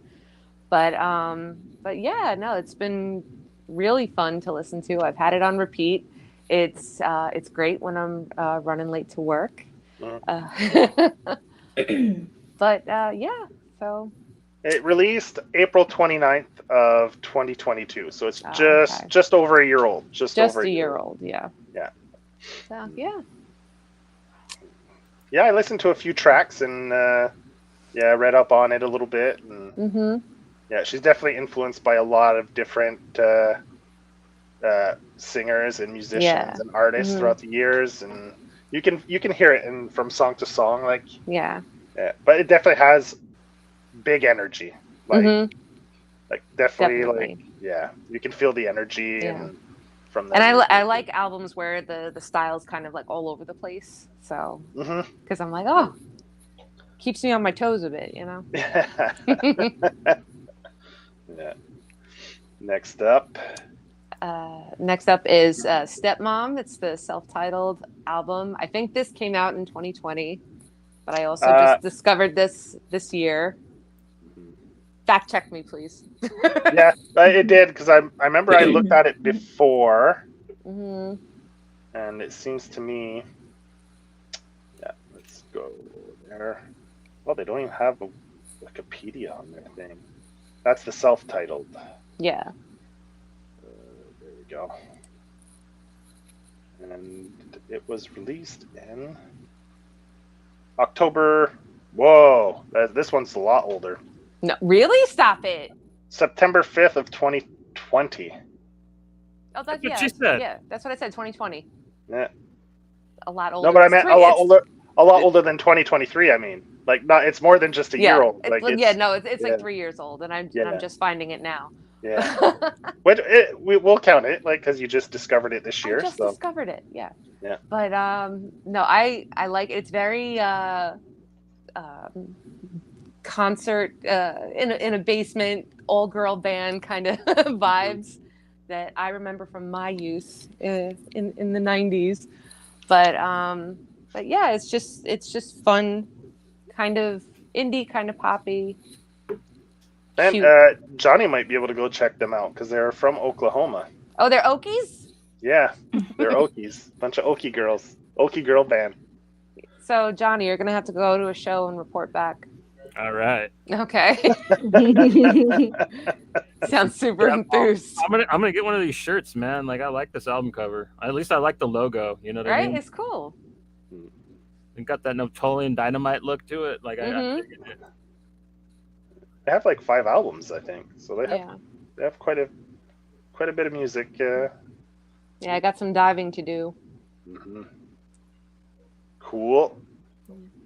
All right. I couldn't find like I don't think the album's out. I couldn't find a album cover, but like this matched the name that she gave me. This is her dressed as Scarlet Witch. So like the Doja Cat. Oh, you had to cover it up. Is it my turn right now? Yeah. Oh, I don't listen, guys. When it comes to music, it's like whatever is on, I'll listen to. Like I'm not so whatever, but I will say I'm unapologetically a Doja fan. And she just dropped her new single today, Attention, and Visual along with it. And then her teased her next album, which is rumored to be called Scarlet. And yeah, I could see where you probably couldn't put the titties and stuff on there, but she is covered in blood, naked, which is a fantastic album cover. Okay, Attention. Yeah, I see that here. But it's tastefully hidden. Yeah. With an upside down A. Yeah. Very well done. And I think this is going to be a return to form for her because she did get kind of poppy and people were complaining. And now she's less pop and now people are complaining. But I've loved her throughout all her eras. She's also like the ultimate troll, which is relatable. Love her for it. So, yeah. Music, again, like I liked SZA's last album, SOS. You guys can judge me, but I am a recent Swiftie. I did like Taylor Swift's last album. But anything deep cut, it's probably not happening unless somebody sends me like a link. At this point in my life, I'm tired. I listen to the same songs over and over again because of my kids. So like if there's like music from a game, I think one time I listened to the Among Us theme on a loop. It's my Apple Music #1 song. Because it played like 50 times in a row and I didn't even realize it. Oh no. My buddy lets his kids use his Spotify. Yeah. So sometimes he'll put on random whatever, it'll go pick stuff, and all of a sudden he starts breaking into all the kids' music and stuff. It's so embarrassing. Like everybody has super cool end of the year wrap ups on Spotify, and I can't even post mine because my husband uses it and my kids. So it's like it'll be like Coco Melon, and then just Taylor Swift because my daughter Taylor, and then random songs from horror games my sons will like listen to, and I'm just like, I just want a cool end of the year wrap up just one time. But I do mostly like in my spare time listen to like podcasts. So if I had to be like, oh, what are you listening to? Like Comedy Bang Bang, I'm subscribed to the premium. So like anything in that world is what I listen to because I'm paying $8 a month too. And I do pay for like Swindled and a couple other podcasts. I'm not gonna lie, I do. But I also like hardcore listener. Like I love a good podcast, so I'm boring in that way, I guess. I'll get back to music, but I'm also like one of those people who like I'm emotionally easily swayed by music. So if I put on something angry, I'm about to be a bitch the rest of the day. If I listen to something sad, like I my husband will not let me listen to Frank Ocean, Godspeed, because he already knows it's a rap. Crying in my bed all night long.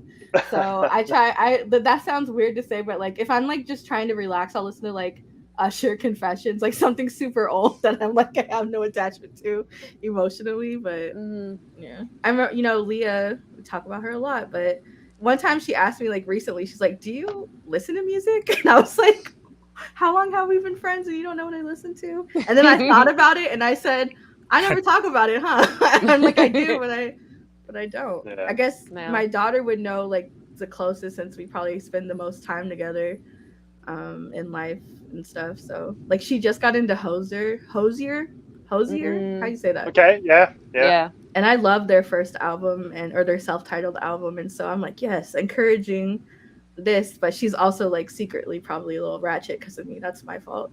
But well-rounded, I'll say. Cool. That's cool.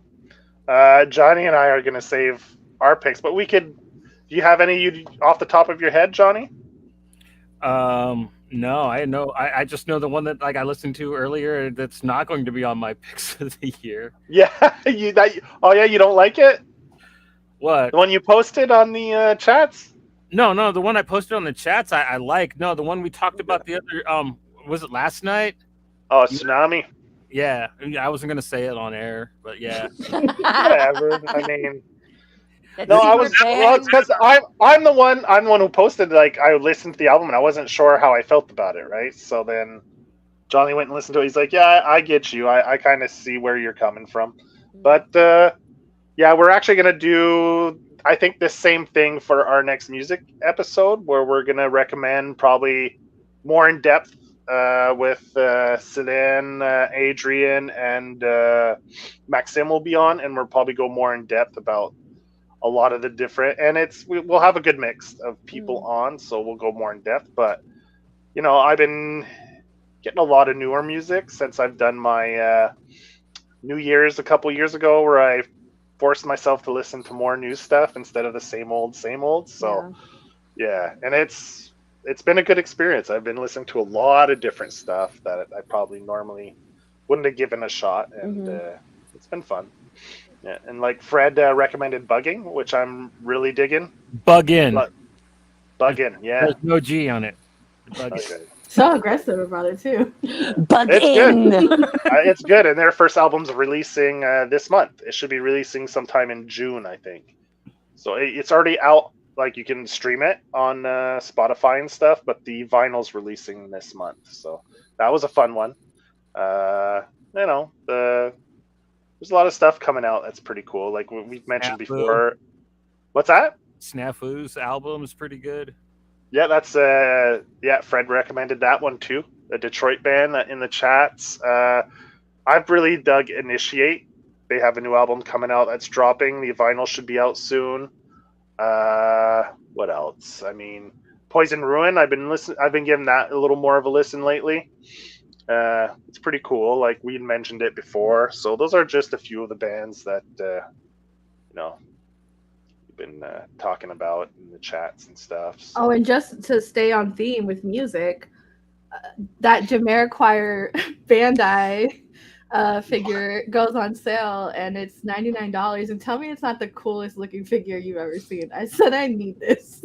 They actually made a figure. Yes, and they recreated a part of the music video on YouTube, so you can like watch the clip from the Japanese stream of it. So they do like a claymation style with the figure making it dance like him in the video. That's cool. And that's pretty cool. $100. I might have to, because so that picture that you posted, that's the actual figure. Yeah, it's a figure. Stop it. It's a figure, and I said, why would they? Who cares? This is great. Like, this is fantastic. It looks really good. Yeah. Have you seen the MF Doom statue that someone posted recently? That looks pretty cool too. Yeah. But I feel like I could understand why somebody would do that for MF Doom, but like a Jamiroquai figure, it's so random that it's like, why wouldn't you buy it? That's true. His hat, though, his hat was dope. Yeah, and it's the whole outfit. Because when I first saw the clip, I was like, why is this on my subscription on YouTube? Like, it's on my YouTube thing. And I'm watching it, I'm like, why is this on here? And then I was like, oh, Bandai did a stream of their new toys, and it was on there. I was like, it's a toy. It's a figure. And the video you're talking about is the one with the moving floor? Mm-hmm. Yeah. Okay. Virtual that was a cool. Insanity. Yeah, that's it. Yeah. That was a cool video back in the day. That was a moment in time, huh? I was like, yeah, it was 5. But it's like the greatest thing. Like, to this day, like, I still play it. I don't care. Like, it's it's interesting. It was fun. Yeah. Yeah, he rocked that disco shit, man. Like, yeah. I'm sure he still has a pretty pretty big fan base. Yeah, he does tours, I think, right? Like, I think he does the summer tours. Like, I don't know if he can still move like he used to. He must be getting up there in age. Uh-oh. What? He wasn't doing anything crazy. He was just kind of just like it was the floor doing all the work. It was the floor doing all the work. Well, Shit. it's true. Shit. All right, let's get to what is it? The most anticipated? Anticipated, yeah. All right. First up. Oh, that's true. They're doing the movie thing. That's going to be next month on the 18th. I can't wait. I'm really hyped for it. It's one of my favorite shows ever. Really good noir mixed with some Western stuff, but not too heavily. Like, I think Raylan's very approachable from anybody. You know what I mean? You don't have to be a dick to appreciate him. He's kind of like everyday man, just kind of a cowboy at the same time. So I really dig him. Do you think this role really made him? Like that kind of... What's that? It sure wasn't Hitman. Yeah, but I mean, like, where he becomes that lovable, like, almost like, maybe not to the extent of Pedro, but like after seeing him in this role, everyone kind of gravitated to his personality. Yeah, I mean, because Santa Clarita too, I think. Yes. Yeah. He was Justified kind of crossed over really good from Deadwood. Like Deadwood, yeah. Because he played almost That's the same true. character as Deadwood. It was a lot more intense, I would say. Mm-hmm. But like they're pretty close in my opinion, Raylan. Justified just had a really good charm about it, because even I didn't expect it to be something I would watch, but it's the way like I bought the DVDs like when they would come out, and like I'm watching them like all the time. Like I love Justified. Yeah, it was a good show.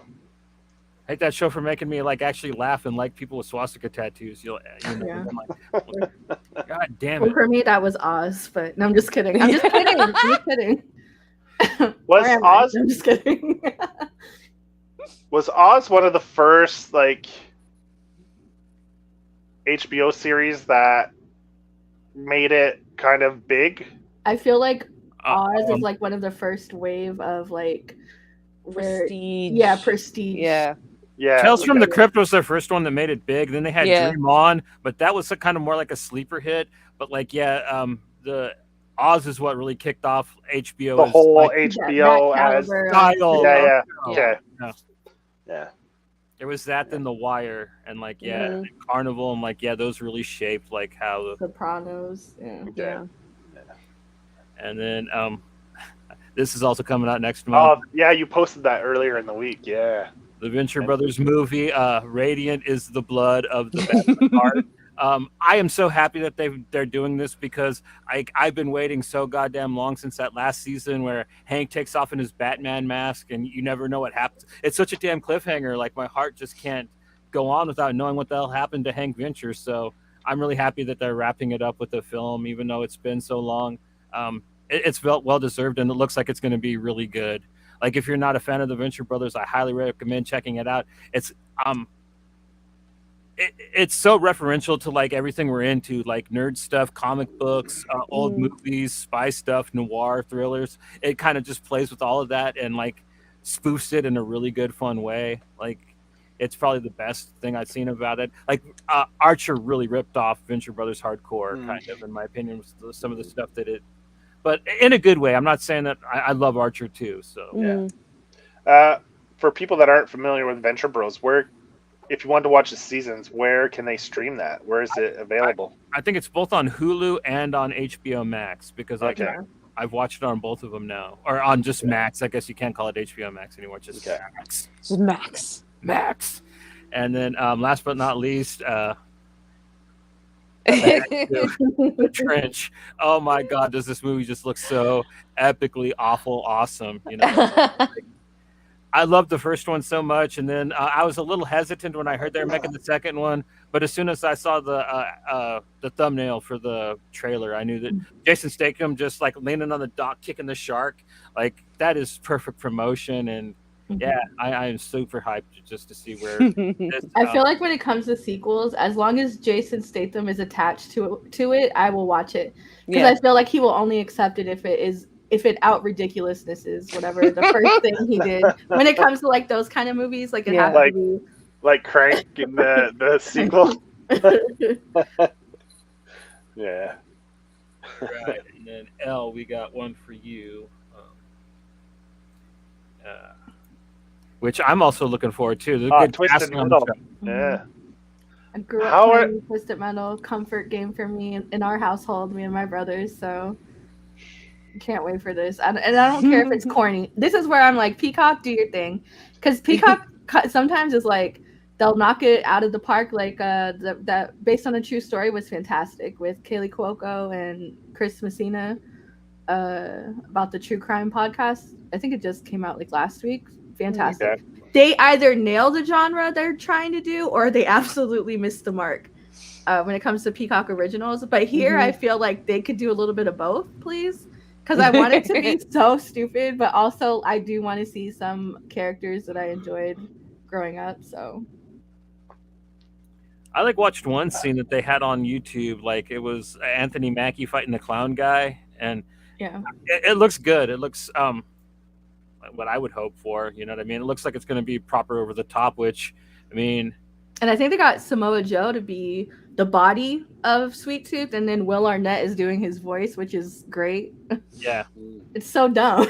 Like, I love it. Well, if you're gonna get somebody to do your voice, you get somebody with a cool voice like Will Arnett. You know, who they had that podcast show on Max recently. They did like their live tour on the show on what's it called, Smartless. Yes, Will Arnett and Jason Bateman and Jack. No, what's his name? You know the guy from. That guy. Will and Grace. Was he on Will and Grace? Sean Hayes. Just Jack. Yeah. So he was on there, and they have a podcast that I had never heard of, and I guess it's really popular actually. So I went back and listened to the podcast, and I'm watching the show. It was really good docuseries if you like the podcast. Okay. Well, I have one last. Was that it, Johnny? That wraps everything up? Yeah, pretty much. Okay, so seeing as how Cookie, you like to do your makeup and stuff, is there a makeup kit that came out this year that you that you thought was awesome? What's your favorite palette this year? Oh, my highlighted palette. Okay. What's your recommendation for 2023 for all you makeup? Shit. That's the shit right there. Nice. This is the Blend Bunny Lure palette. Look at those colors. Gorgeous. Absolutely gorgeous. Nice. Thank you for that. Yeah. Well, I figured I had to ask because you're often buying makeup, and I've seen you make too much. Do you get that off of Instagram or like at Ulta? No, it's from the actual company website.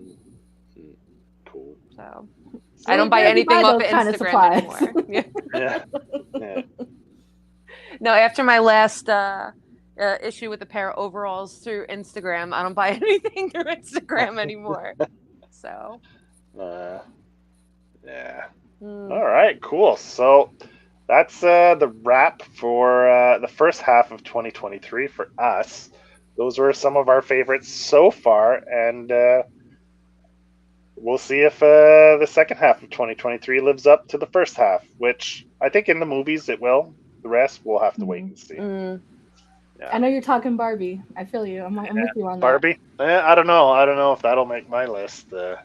You never know. It could be top tier. Yeah, because there's a bunch of movies that I thought were gonna suck, and I was actually kind of surprised. So maybe it'll make honorable mentions. Who knows? If they get naked and they're like the dolls, then definitely will make my list, man. I'd be like, damn. And then, I'm pretty sure they made it with you in mind, so I'm sure there'll be plenty of non-nipple titty action. Yeah. Like, just slip it in, like, where... technically you couldn't, but where they walk past the mirror and it's just a quick flash. Yeah, like, that would be funny. Yeah. Yeah, where... They could do like the butt, you know what I mean? And like they could slip that really fast, kind of just. But do Ken, because I feel like this is like female empowerment. Let's just do how all the Kens walking by a mirror or in the locker room. Yeah, that'd be funny. They're one leg up on the bench and there's just nothing hanging. Nothing. Yeah. They're like, look at my bump. Hey, look, it's not a bad bump. What about your bump? That would terrify range in bump size, or is it all pretty? I don't know. Yeah. I'd laugh if they did that. That'd make it worth watching the movies. So. Yeah. So all right, thanks for coming on. It was fun as usual, and. Not sure what we have lined up for the next episode, so we'll keep people posted on socials. Anything else you'd like to add, Johnny? No, that's about it. You got anything you need to plug, Elle, or just the usual? I'm doing this Pink Buzz. Why did I say it? Like I'm on the show. I'm sorry. Like I'm tired. I accidentally took a Zyrtec this morning instead of at nighttime. Oh, Sunday. Sunday, you're going to be on House of Nerd. And then I do the Here We Connect podcast, which I think drops, on Tuesday or Wednesday with a new episode. So You could just find that on Spotify or whatever podcast listening service you use, and it's free, no paywall, except for there's no paywall, so not yet. Not yet. As soon as we figure that shit out, there will be. Right. As soon as we edit all the good stuff and put it on Patreon. That's the way people do it. The juicy stuff's on Patreon. You want to hear me talk about paywall? Elle makes some allegations, so yeah, you might want to.